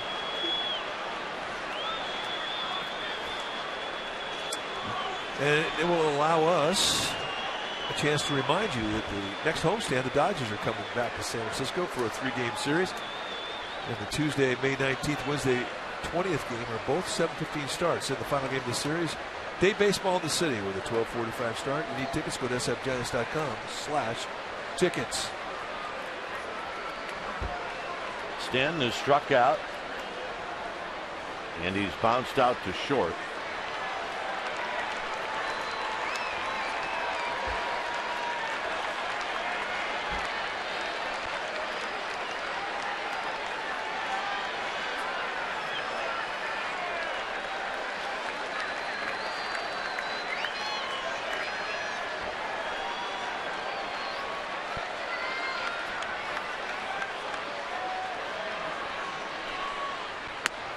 Strike, and it's 0-1.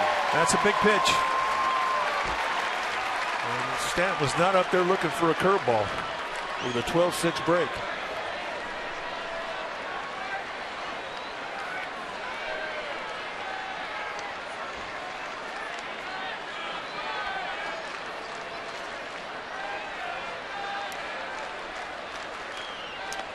And Stanton goes around, so it's 0-2. Oh, I mean, this really is David and Goliath. Stanton at 6'6", built like Adonis. Tries to bounce that ball on home plate, and he puts it right on home plate, and Stanton can't hold up. You got Stanton out there, then you got David on the hill at 5'10", 170 maybe. Got him. He struck him out on 3 pitches, and that'll end the inning. 8 strikeouts for Lincecum. There it is. And Buster Posey's going to lead things off.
Giants and may not be reproduced or retransmitted in any form, and the accounts and descriptions of this game may not be disseminated without the express written consent of San Francisco Baseball Associates, LLC.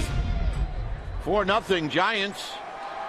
When it's time for a change, think Speedy Oil Change and Auto Service. Your oil change tune-up and repair experts. Brad Hand, the new pitcher now for the Marlins, 8th time that he's coming in. 11 strikeouts, 3 walks in 14 innings. Very good fastball, go low to mid-90s. And a very good curveball, as you just saw. He's also got a changeup to go with it.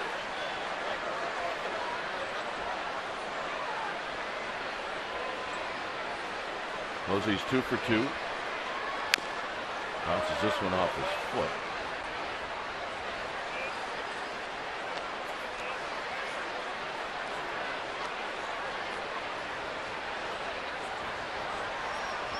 Belt. Maxwell.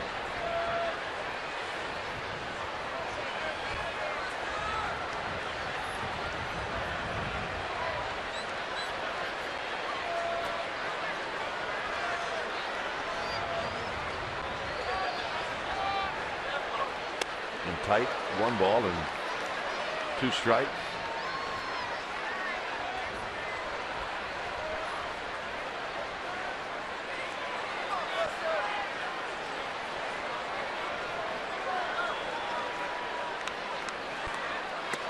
Tight again, 2-2.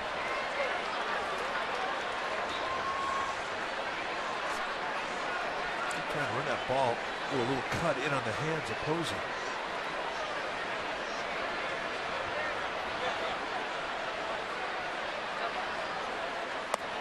0-2 to 3-2. That was his back foot breaking ball attempt. I suppose he didn't have a history against this guy. I mean, it's a pretty good take right there. That's the pitch he wanted to throw. It is a pretty good take. There's the payoff. 1-1.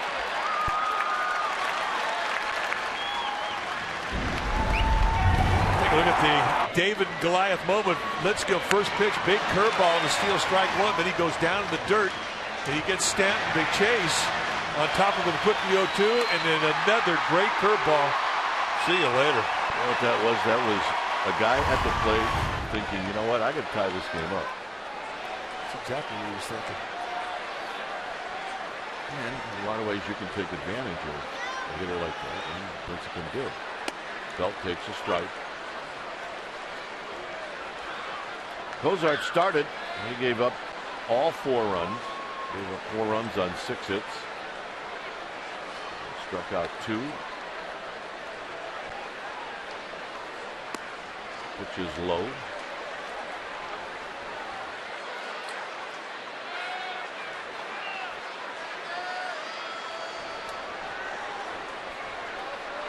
One and 1 to Belt. Belt takes one in the dirt.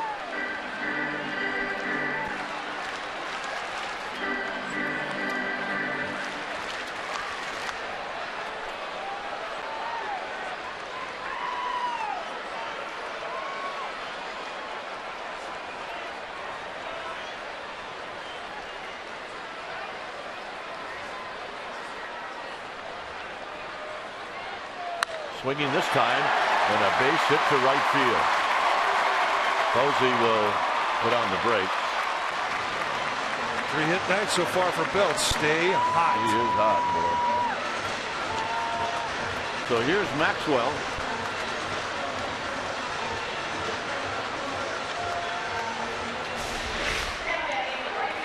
Set the outside target. It goes middle in, sort of a location mistake. And right now, he's not missing any mistakes. He has got great control of the bat head.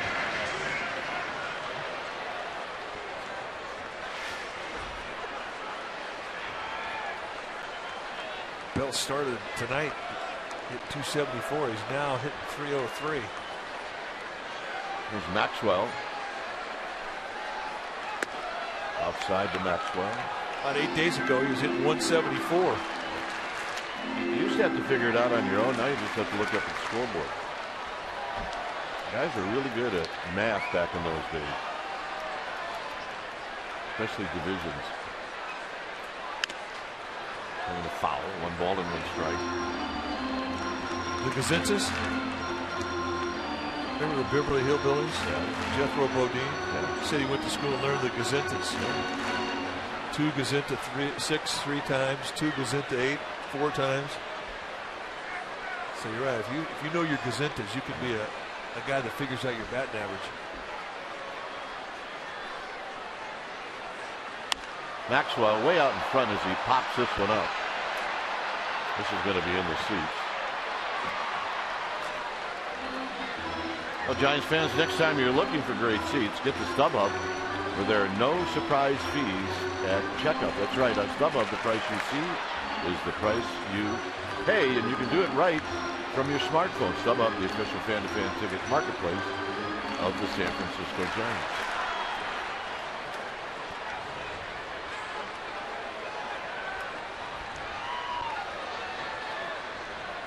One and 2 to Maxwell with Crawford on deck.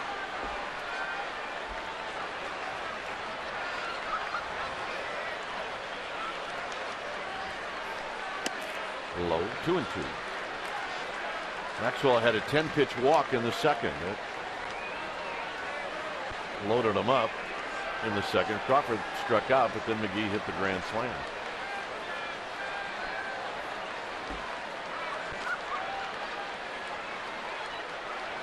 The 2 pitch. Maxwell drives one. Right center field. It's going to fall. Nice play by Stanton. Here comes Posey. Here's the throw home. Not in time. Maxwell threw it towards second, and Posey kept on going.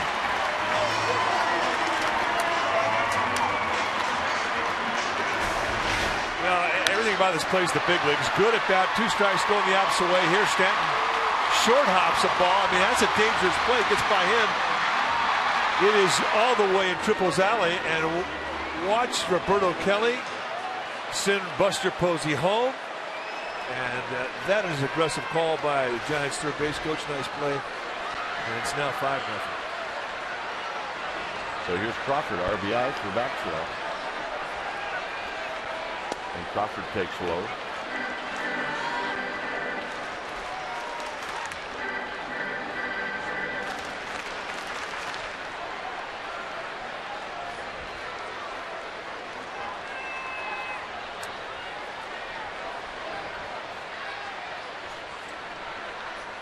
And the pitch is low to Crawford, with the possibility that Lincecum might hit here in the 5th inning. Petit heads down to the bullpen. Well, Lincecum's also throwing 97 pitches too in 5 innings, and a lot of it has been out of the stretch the last couple innings. Good swing by Crawford. 2 balls and 1 strike.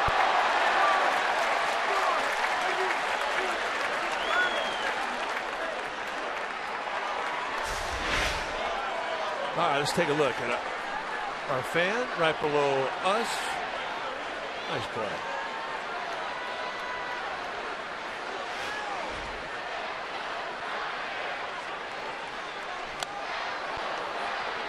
Two and two, not a Crawford.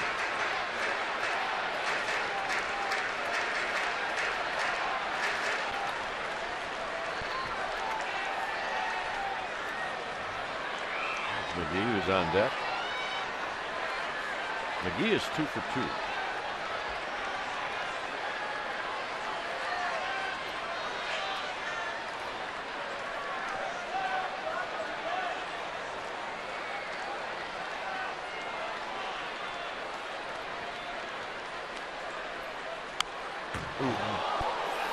Not fooled at all by that pitch. He was on it.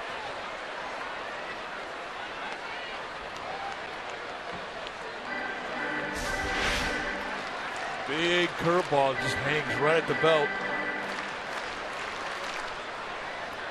Almost bent a little bit. Didn't get full extension through the pitch, but he got plenty of back leg into it.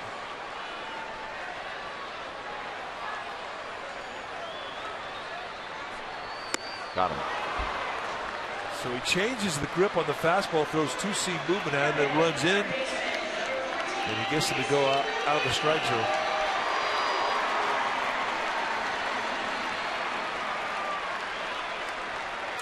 So here's McGee. McGee homered in the second, singled in the fourth. So this will be at bat number 3 for Casey McGee.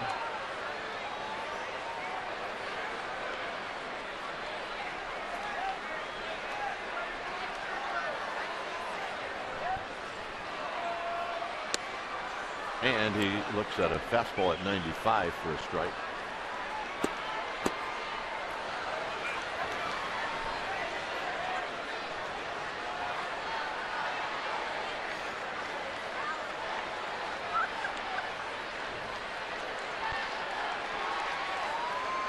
And the 0-1. Shot on the ground. Echeverria to Solano, and that'll end the inning. Giants on the board with 1. We'll head to the 6th. It's 5-0 San Francisco.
inside the park home run. He says, all I can remember is when the ball didn't go out, I was kind of shocked. It turned out to be a memorable experience. Indeed it did.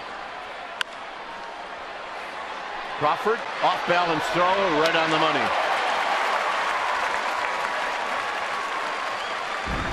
Well, this was from the 2007 All-Star game. And what did he do here? It went off the bottom of the bricks and it went the other way. And he gathered some speed. He might have been able to go around again. Yeah, he could have gotten first. I mean, not a problem. Go all the way around the bag. Get a single. See, you should be able to do that. Seriously. Get a home run and a single in the same bat.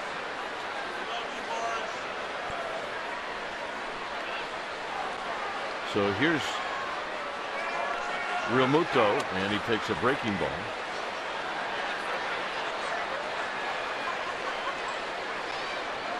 That's good. Allowed to go back out there. I don't think they're going to let him go back in the stretch, however. If he were to get a runner on base. Petit continues to throw in the Giants bullpen.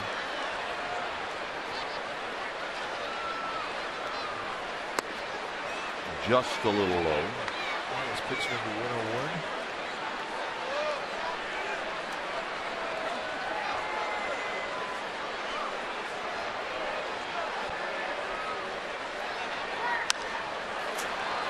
Pops this one up. Pagan coming in.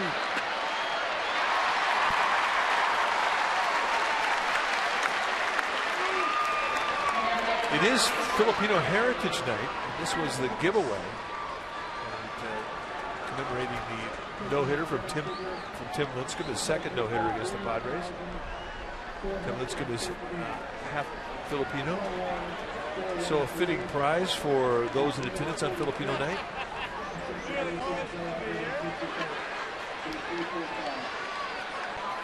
So here's Michael Morris, who takes just a bit high. Sixth inning, Lincecum with 103 pitches.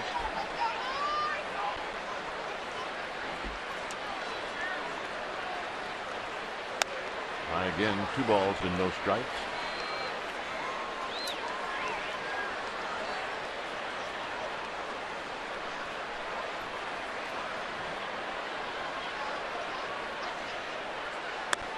There's a strike.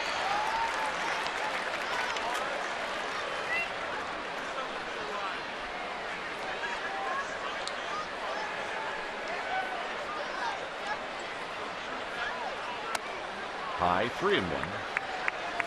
Anything that would put him back in the stretch, I believe his night's going to be over. And I think he knows that. He was told that before he went out there.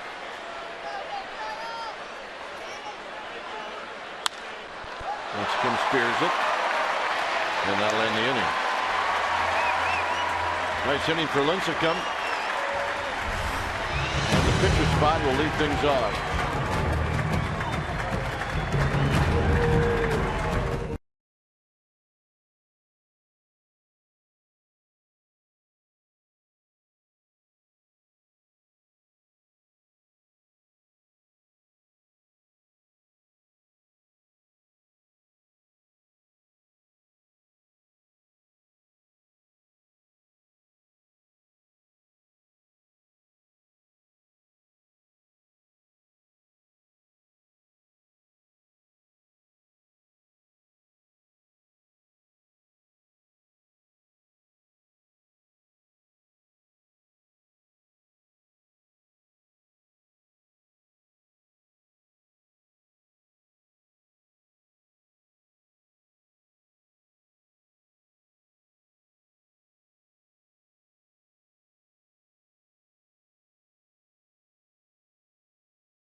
Heffernan Insurance Brokers. Insurance and financial services for you and your business. Visit hefins.com and by Xfinity, home of the most live sports. Giants 5, Marlins nothing. And Joaquin Arias is going to pinch hit.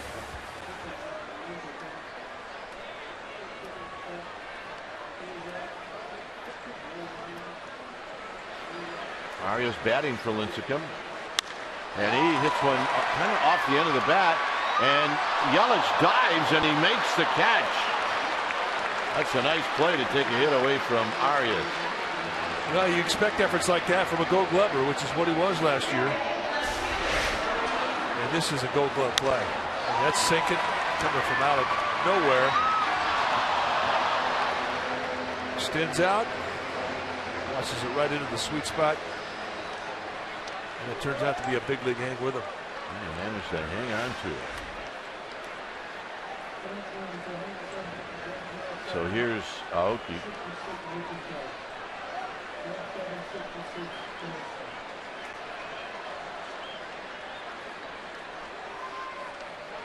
There's a bouncing ball into the hole. Echeverria out of his glove, still throws. Got him. Wow. I didn't think he had a chance once it kicked away. I'll probably take a look at it. Ron Rodas talking to Sean Dunston. Chad Chop kicks out of the glove and from his knees barehands it and quickly gets to his feet. He got him. So you're calling him out? I'm calling him out. I'm calling him out too. That's one heck of a play. One heck of a play. Here's Panic. Panic takes a strike. Hey, the last inning between Brandon Crawford and Echeverria, I mean, you're seeing some pretty amazing plays made by shortstops. Hey, it's the big leagues. It is the big leagues.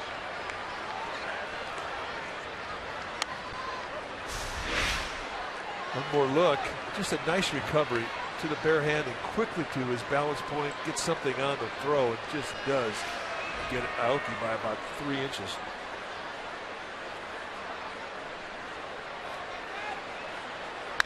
Panic's got a base hit to right field. As he lines a single. And that'll get Pagan to the plate.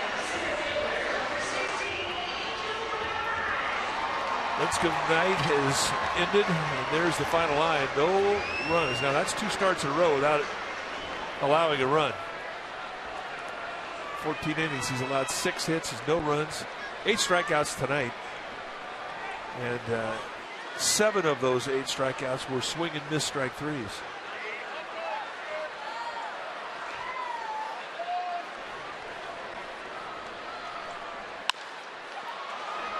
Slowly hit to Echeverria, and that's going to end the inning. No runs, a hit, 1 left. We will head to the 7th. Giants will have a new pitcher. It's 5-0 San Francisco.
Cozart gave up the grand slam to Casey McGee. Lincecum was very good.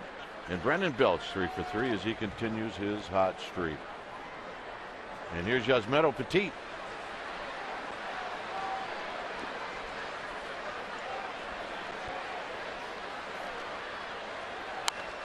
And the first pitch to Echeverria is out of play. When it's time for a change, thinks Speedy Oil Change and Auto Service, your oil change tune-up and repair experts. Yasmero Petit in for the 11th time this year. No record yet. 4.50 ERA. Very good. Almost a strikeout an inning. 12 and 14 innings against 5 walks.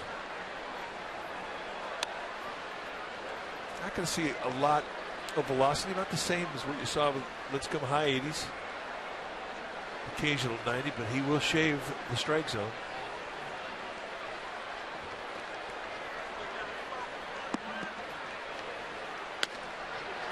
There's a strike, 1 and 2. You know, I want to ask you a question. As a former hitter, you take your at-bats against Lincecum, and he's really got an unorthodox motion right over the top. You get elbows and kneecaps flying at you. Not an easy pickup hitting off him. Now you face a guy with a short arm delivery like Petit. I mean, how long does it take you to adjust to that? Because this guy's got an unusual delivery too. Yeah, it takes a couple of pitches, that's for sure. You know, you might only get one at bat against Petit, so. But so different, and neither of them, you know, are going to do wonders with the radar gun. This could be playable. It's going to be Buster Posey who makes the one-handed catch. All right, let's check in with Amy G. All right, gentlemen, in case fans missed it last night, Michael Morse did receive his World Series ring from 2014. It was a very special moment on the field. The entire Giants team came out to give him some love, and he took to Twitter today to thank fans and the Giants, saying that he was humbled by the respect and love the entire organization showed him. His experience meant the world to him. He said he will wear the ring proudly. Michael Morse, 2014 World Series ring. Great moment. Dwayne? Very, very special moment for everybody involved as Solano takes a strike. He was very well liked and respected in that clubhouse.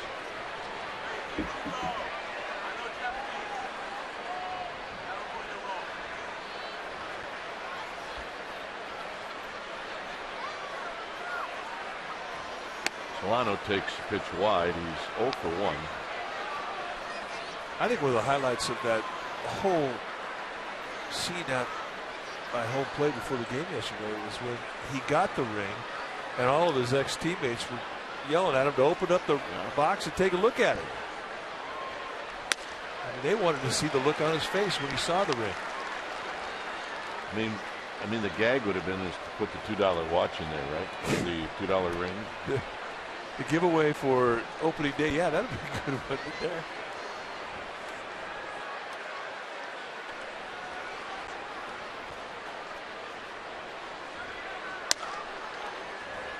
It is an amazing experience, especially when you're looking at your very first World Series run. I mean, people are lucky to get one.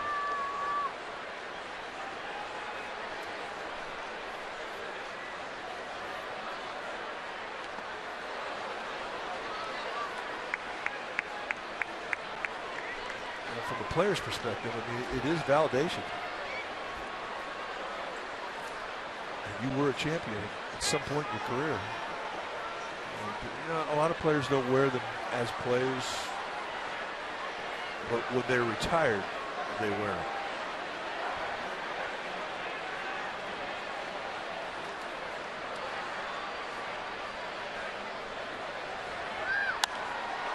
Popped out of play. I think if you ask the players, most of them will tell you that the reason they don't take them on the road, they're worried they're going to leave them on the road. Morris opening up the box. Yeah, he thought they may have shifted the rings too, but oh man. And that's the look.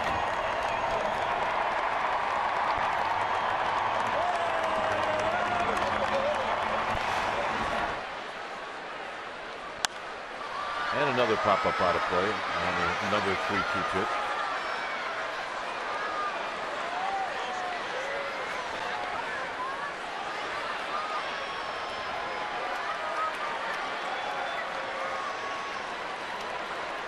Ichiro's on deck. You know what, though? You think about it, Cap, as a player on a team that wins a championship, it's impossible not to forge relationships that you'll carry with you the rest of your life because of the journey and how close you become. On a play down the right field. Heads up.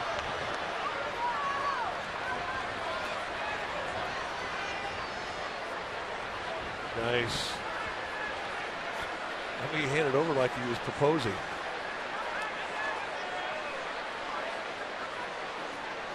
Just about the only way you're going to get it back. So it's 3-2 to Donovan Solano.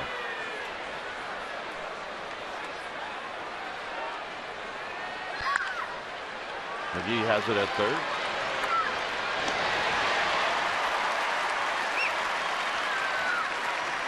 So here's Ichiro.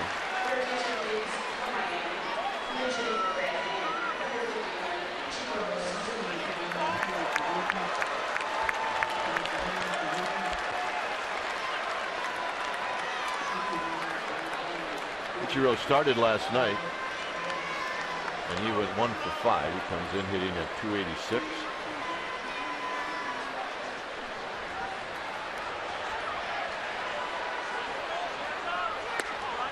And a strike, and it's 0-1. Look at the way he approaches the ball, and it's almost like you think he's bailing out. You talk about presence in the batter's box.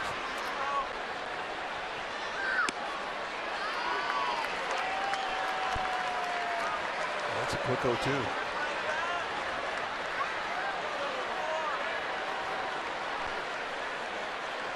Giants left fielder Noriaoki. This was his island right here.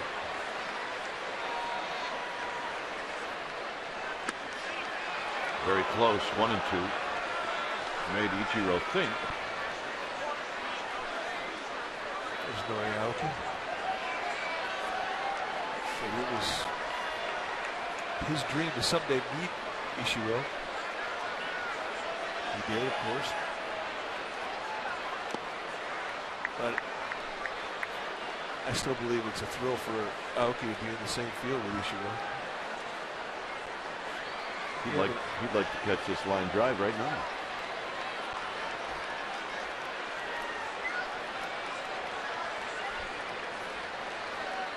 Two balls, 2 strikes.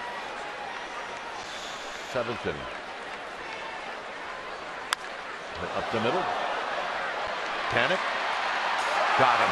Nice play.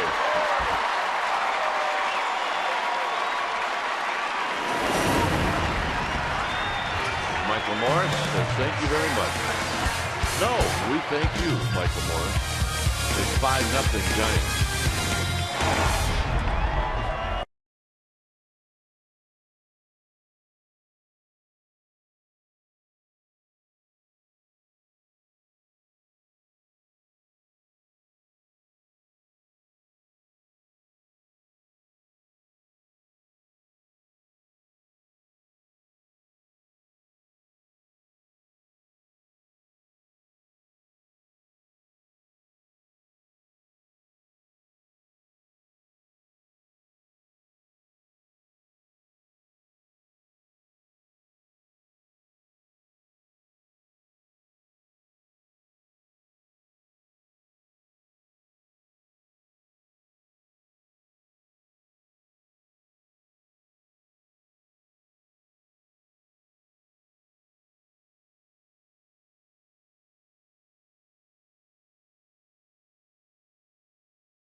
Mets lead 5-0.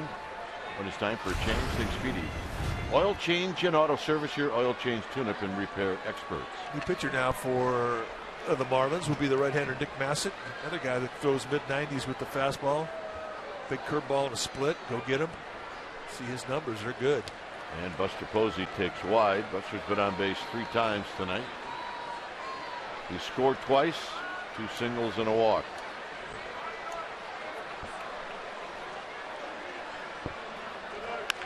Bounces this one foul. Belt on deck, and then Maxwell.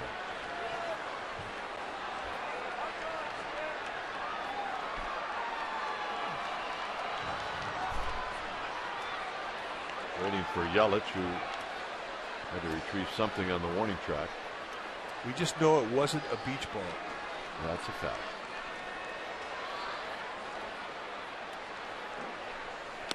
Low to Posey, 2-1.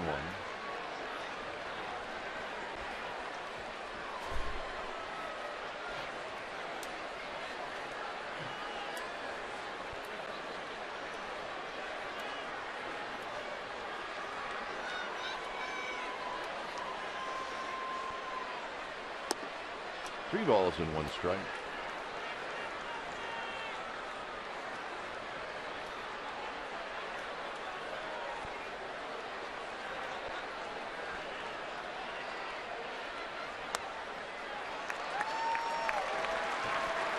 Posey on base now for the 4th straight time. Brandon Belt tonight, 3 for 3. Let's take a look at him. Goes the opposite way, almost pumps it out of here off the wall. That's his first at bat. Then he comes up in the 3rd inning with 1 out, 1 on, and hits the ball to left field again. And here, against a left-hander in the 5th, another clean single to right field. Steps in, hitting 303. In the dirt, 1 ball and no strikes. Muto with a nice play.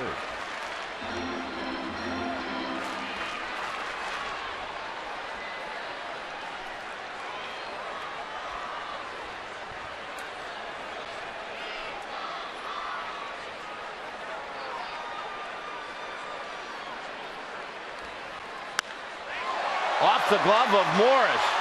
It's going to be another hit for Belt. He's 4 for 4. Oh, that one had some flames on it. If Michael Morris catches this, it's a double play. And I mean, it was blistered. Remember, Morris is holding the runner on. He steps up, he's deep with the grass, and he barely got time to get the mid up to protect himself, let alone catch it. Watch how quickly this thing gets on him. Look out.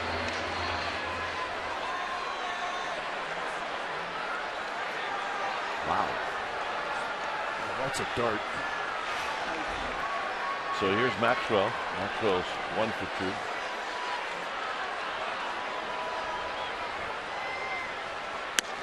And a strike.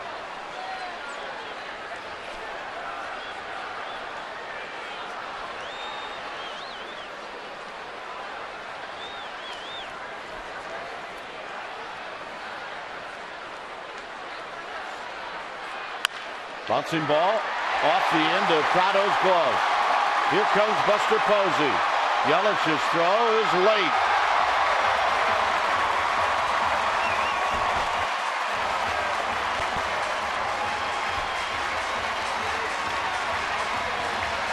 So Posey scores on the base hit by Maxwell.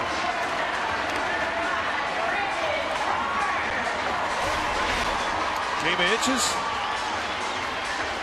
Fastball out over the plate, rakes it right off the tip of the glove of Martin Prado, and that slowed it up.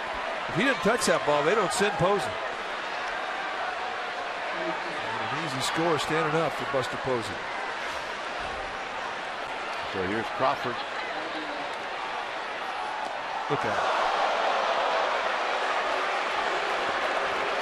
So now they're loaded. Well, they're booing Massive, but that's a curveball that Crawford got hit with. Zero intention behind it. Casey McGee hit a grand slam in the 2nd. It came on a 3-1 pitch. a fastball right at the belt, middle in, and does this. Hits his first home run in a home Giants uniform. And it was a big one. And some activity now head down to the Marlins bullpen. It's like Sam Dyson, right-hander heading out. There's Dyson. Well, MLB.TV Premium, the #1 live streaming sports service, is celebrating 13 years. You can watch every out-of-market game live or on demand or True HD on over 400 mobile and connected devices. You can do it every night on every device. Go to MLB.TV and you can get all the details there. But you know they had a bar in the Garden of Eden?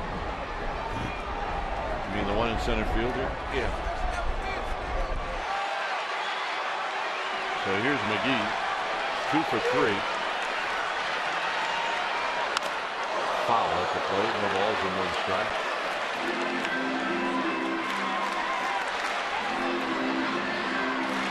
The Rockies and Dodgers still in a rain delay. That game in the 6th inning with the Dodgers leading 2-1. You tough to have that one called. If you're the Rockies, here's the pitch to McGee. McGee has that one come off his bat. It's never the key. Well, I would bet that they're going to call it good the forecast. It's supposed to rain for the next 2.5 hours.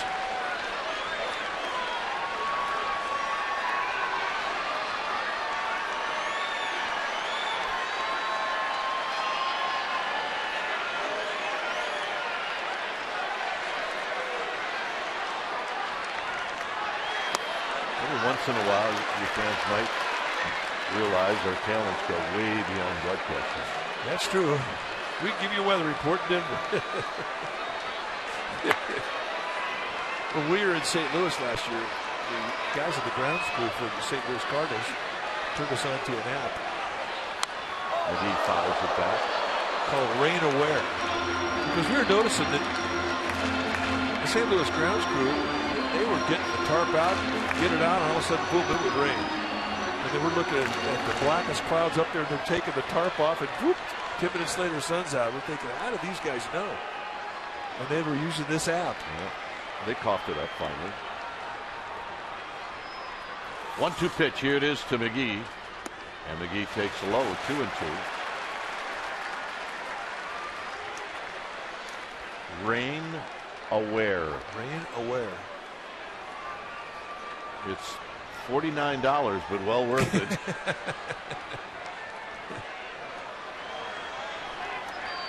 Two balls and 2 strikes.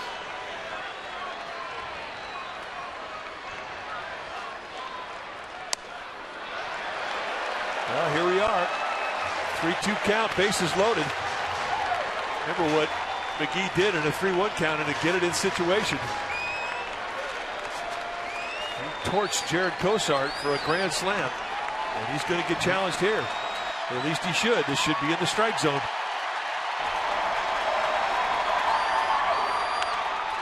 Foul. It was. And he fouled it.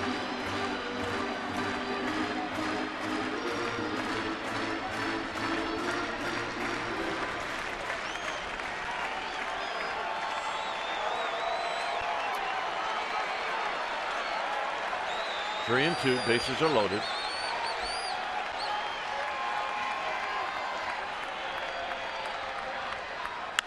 On the ground, Prado is going to go home for 1 and a first for a double play.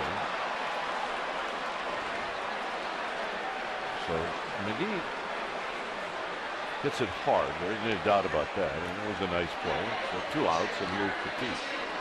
Oh, he scorched it.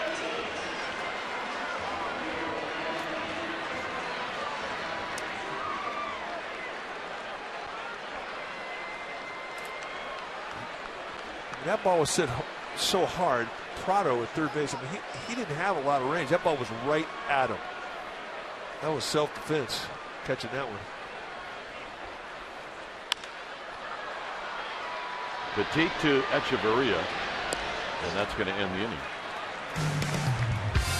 After 7, 6-0 Giants.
As we go back to May 8, 2002, and that's when Woody Kirk Reeder picked up his 100th Major League win by limiting the Mets to 2 runs on 5 hits in the Giants' 8-2 victory at Shea Stadium. And that's your McDonald's true story. It's one of our favorite Giants of all times. Woody got a hit in that game, too.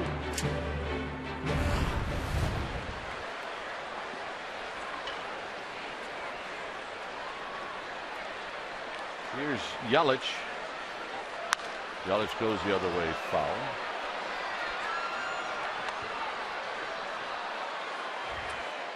And how good was Kirk Reeder? Well, he has the most wins by a left-handed pitcher in the San Francisco era. I mean, that's of all times. I mean, he's the guy. He's got more wins.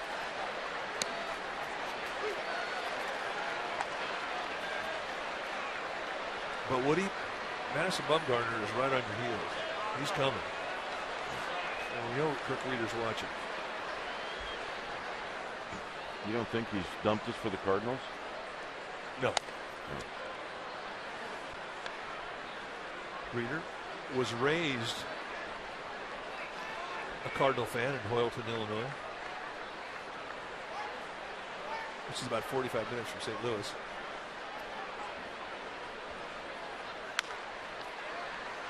Brandon Belt will come in and put it away. This guy's double dipping. Yep. Looks like you on the airplane. Well, hey, it's a good combination. All depends upon what's in that cup. That's McAllen 12 and an ice cream cone. I'm in.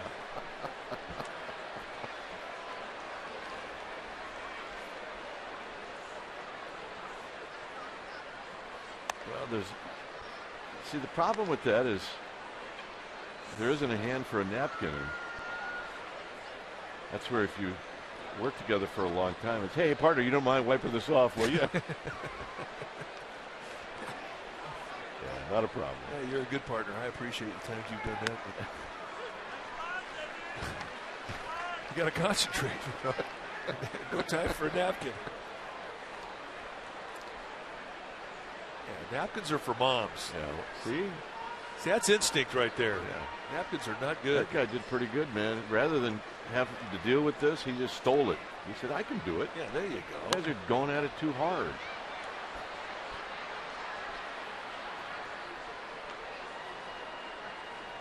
Uh-oh. Got him. Oh, yeah. Got him.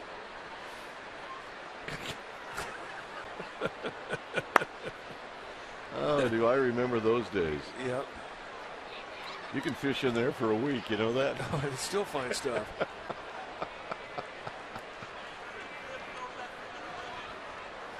Here's the 1-2 to Prothero. And he skies this one out into Triple's alley. Maxwell on the move, and Maxwell's going to put it away.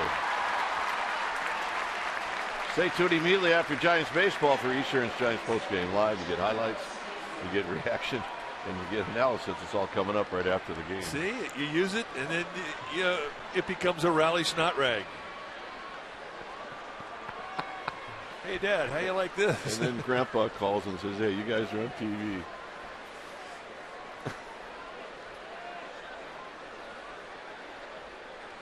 Here's Stanton. Stanton is 0 for 3, a couple of strikeouts. And that breaking ball is high. Yeah, he's got the whole thing down now. Junior's going in there some more, and he's going to give it to Mom. Yep. See, that's how you do it. Gentle. Easy. Gentle. Easy. There's a strike. 1 ball and 1 strike.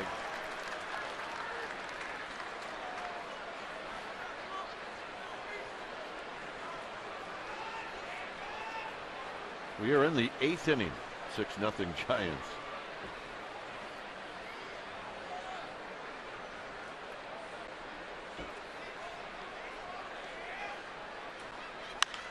Tapped to Crawford. Crawford will adjust and throw, and that'll end the inning. All right, Mom, you're doing a good job. So's Dad. You're raising that kid right.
Bay Area and the Giants television network. And Sunday at 1 p.m.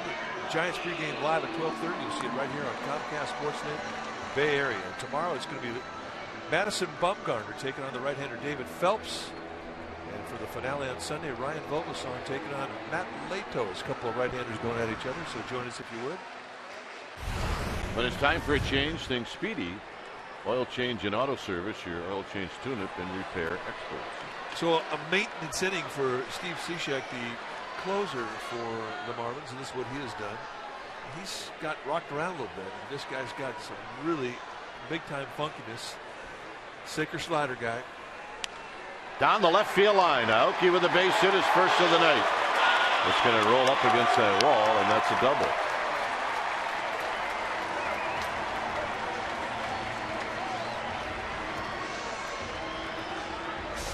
So Aoki starts the inning off with a base hit. Well, you can see the two-seam action, and it's movement that's running away from Aoki, and he's going to go with the movement. And we all know his approach the opposite way is one of the best in the game. When he takes a pitch that is not a hanger, spanks it into left field. It's fun to watch hit. Here's Panic. Panic had a base hit in the 6th. Giants now with 12 hits. And Panic takes a strike. Bottom of the 8th. Giants have had one inning where they went down in order, and that was the very first.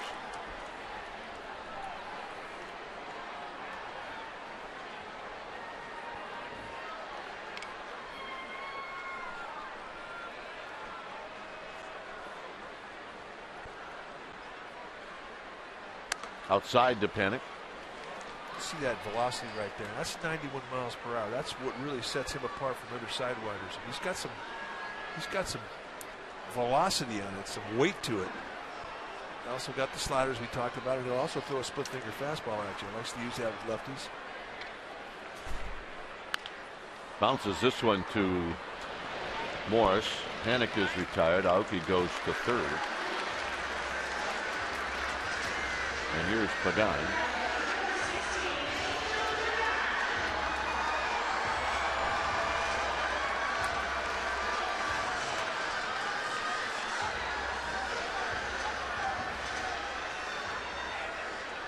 Pagan hitless in 4 trips tonight.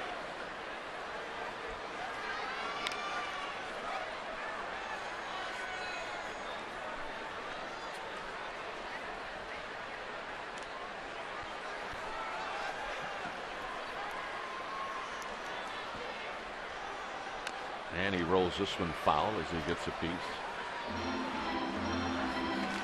Giants 6 runs on 12 hits last night. They scored 2 runs on 9 hits. Of course, a grand slam is going to help you out a little bit in the run department.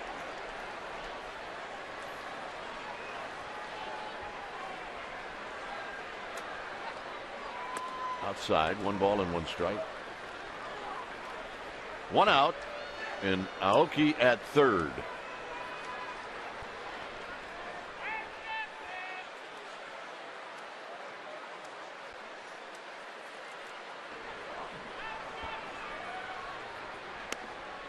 That around but misses. 2 balls and a strike. 41,000 tonight. 413. Another sellout.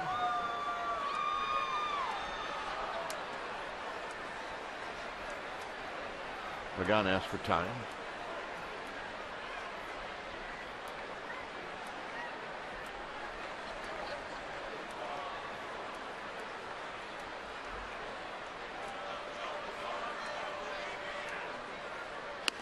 And this time he does get a strike. It's 2-2.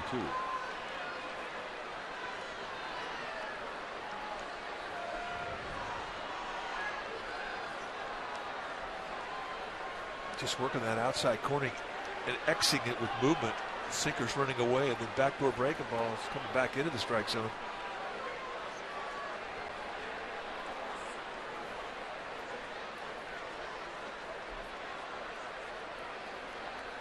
Got him.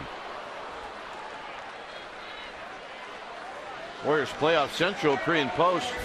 Sportsnet Central coverage. Game 3. That'll begin tomorrow at 4 p.m. And you can see it right here on Comcast Sportsnet Bay Area, csnbayarea.com.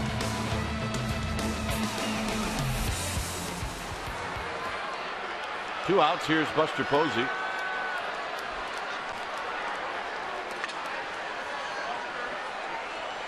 Posey's been on base 4 times tonight. 2 singles and 2 walks, and he rolls this one foul.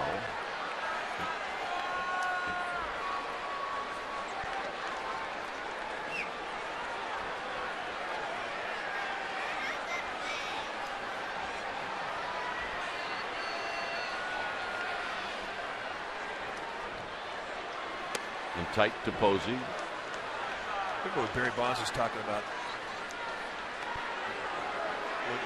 When he was playing, he didn't get a lot of rest during the game because he was on base just about every time. His on base percentage was ridiculous. It was about 500. It's kind of been that way tonight for Posey. I think he had a lot of time sitting on the bench. A couple knocks, a couple walks.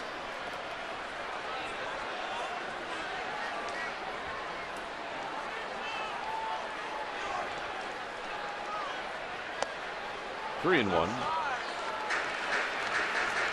Belt on deck. Belt and Posey, 8 at bats, 8 times they've reached. Add Maxwell, and he's in 4 at bats, lined out to center field. Otherwise, he's been on base 3 times. So Posey's 3rd walk. Then here's Belt. Belt with a double and 3 singles.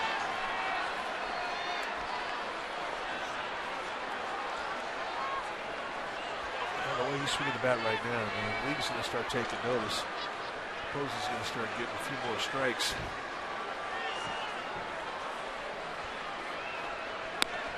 There's a strike to Brandon Belt.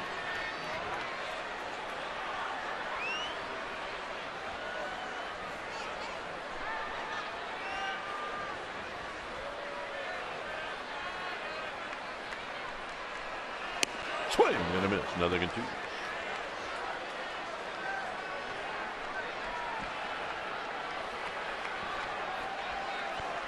It's been all fastballs, sinkers, and sliders from Cishek tonight.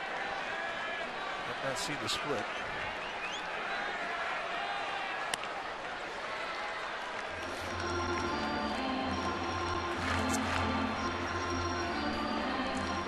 Petit will go out to pitch the 9th. Chance to get a save.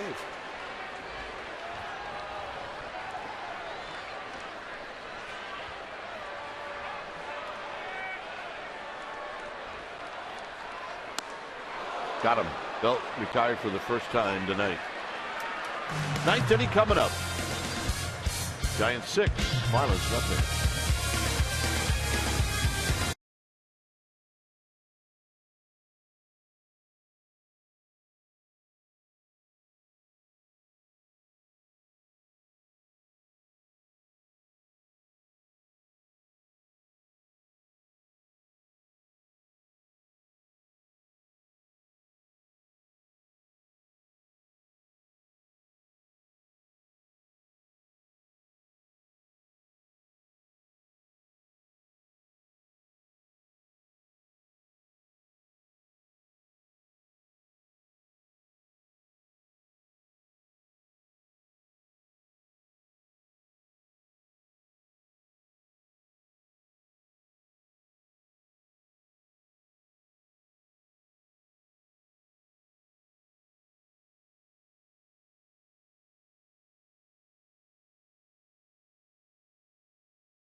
You would be that man tonight. Was honored as comeback player of the year for the 2014 season. And then he stepped up first at bat, bases loaded, 3-1 count, boom, and he hits his first home run here at AT Park, a grand slam. He would have 2 hits. He would be our player of the game. Brought to you by Honda. So here's Marcell Ozuna to lead things off in the 9th. And Ozuna attacking the first pitch, fouls it out of play.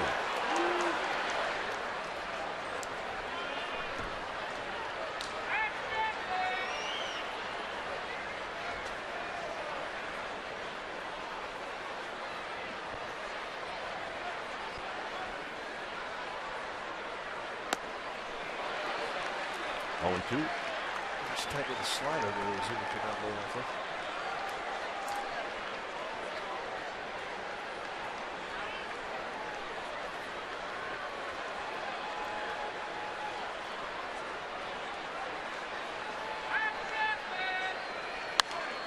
Hit high and foul. and out of play.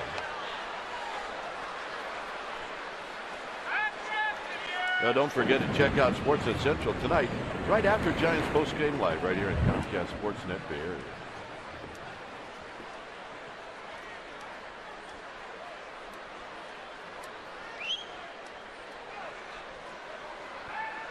Look out, 1-2.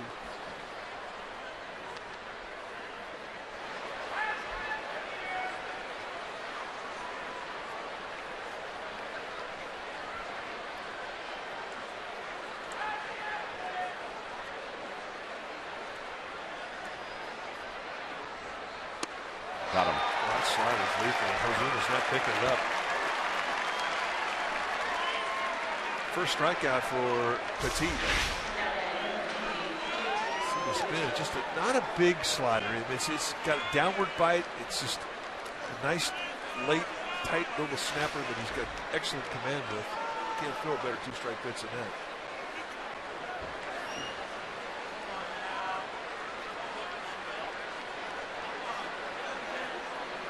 Here's Remuto. And he shoots one into left field, and Aoki's coming in, and he's going to make the catch. 2 down. Tell you one thing we found out about Nori Aoki, he comes in on the ball well. He does.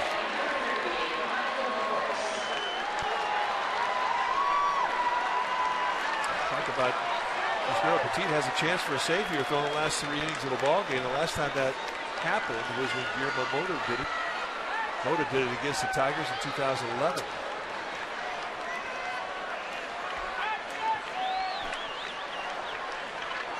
So here's Michael Morris.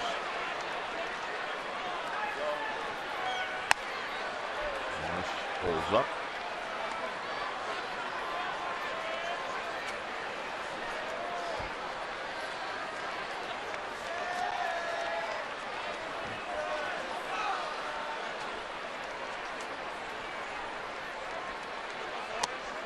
Again for Morris.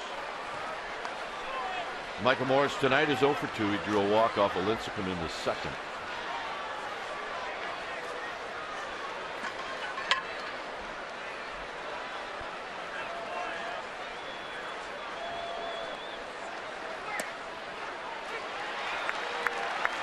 There's a called strike. 2 balls and 1 strike. Big night for Casey McGee.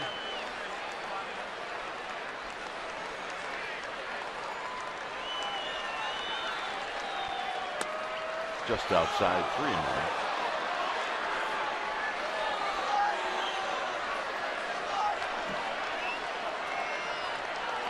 Tim Lincecum, Tim Hudson, Chris Heston, all talking it over. Starters hang together.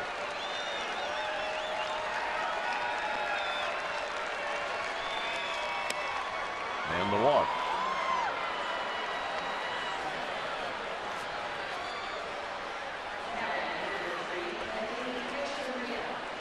Here's Echeverria, so the first base runner that Petit has allowed.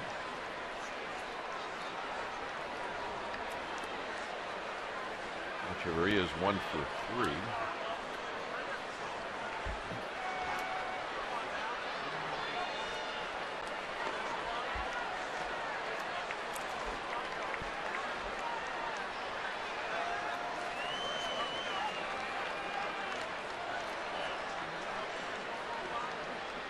And a strike to Echeverria.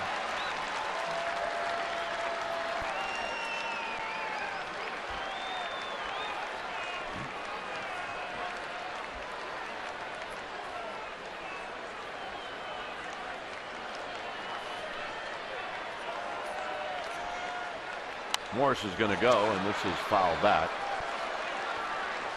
So it's 0-2.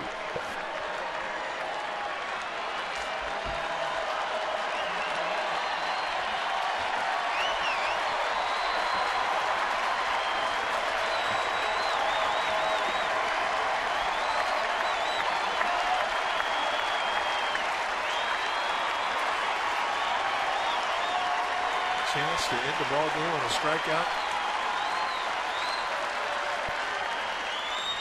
And the dirt gets away from Posey. So Morris now down to second base.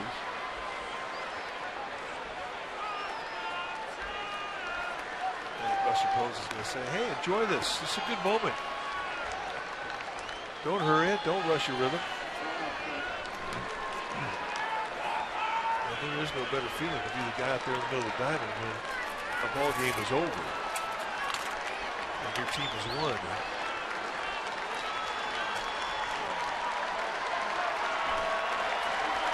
One and two.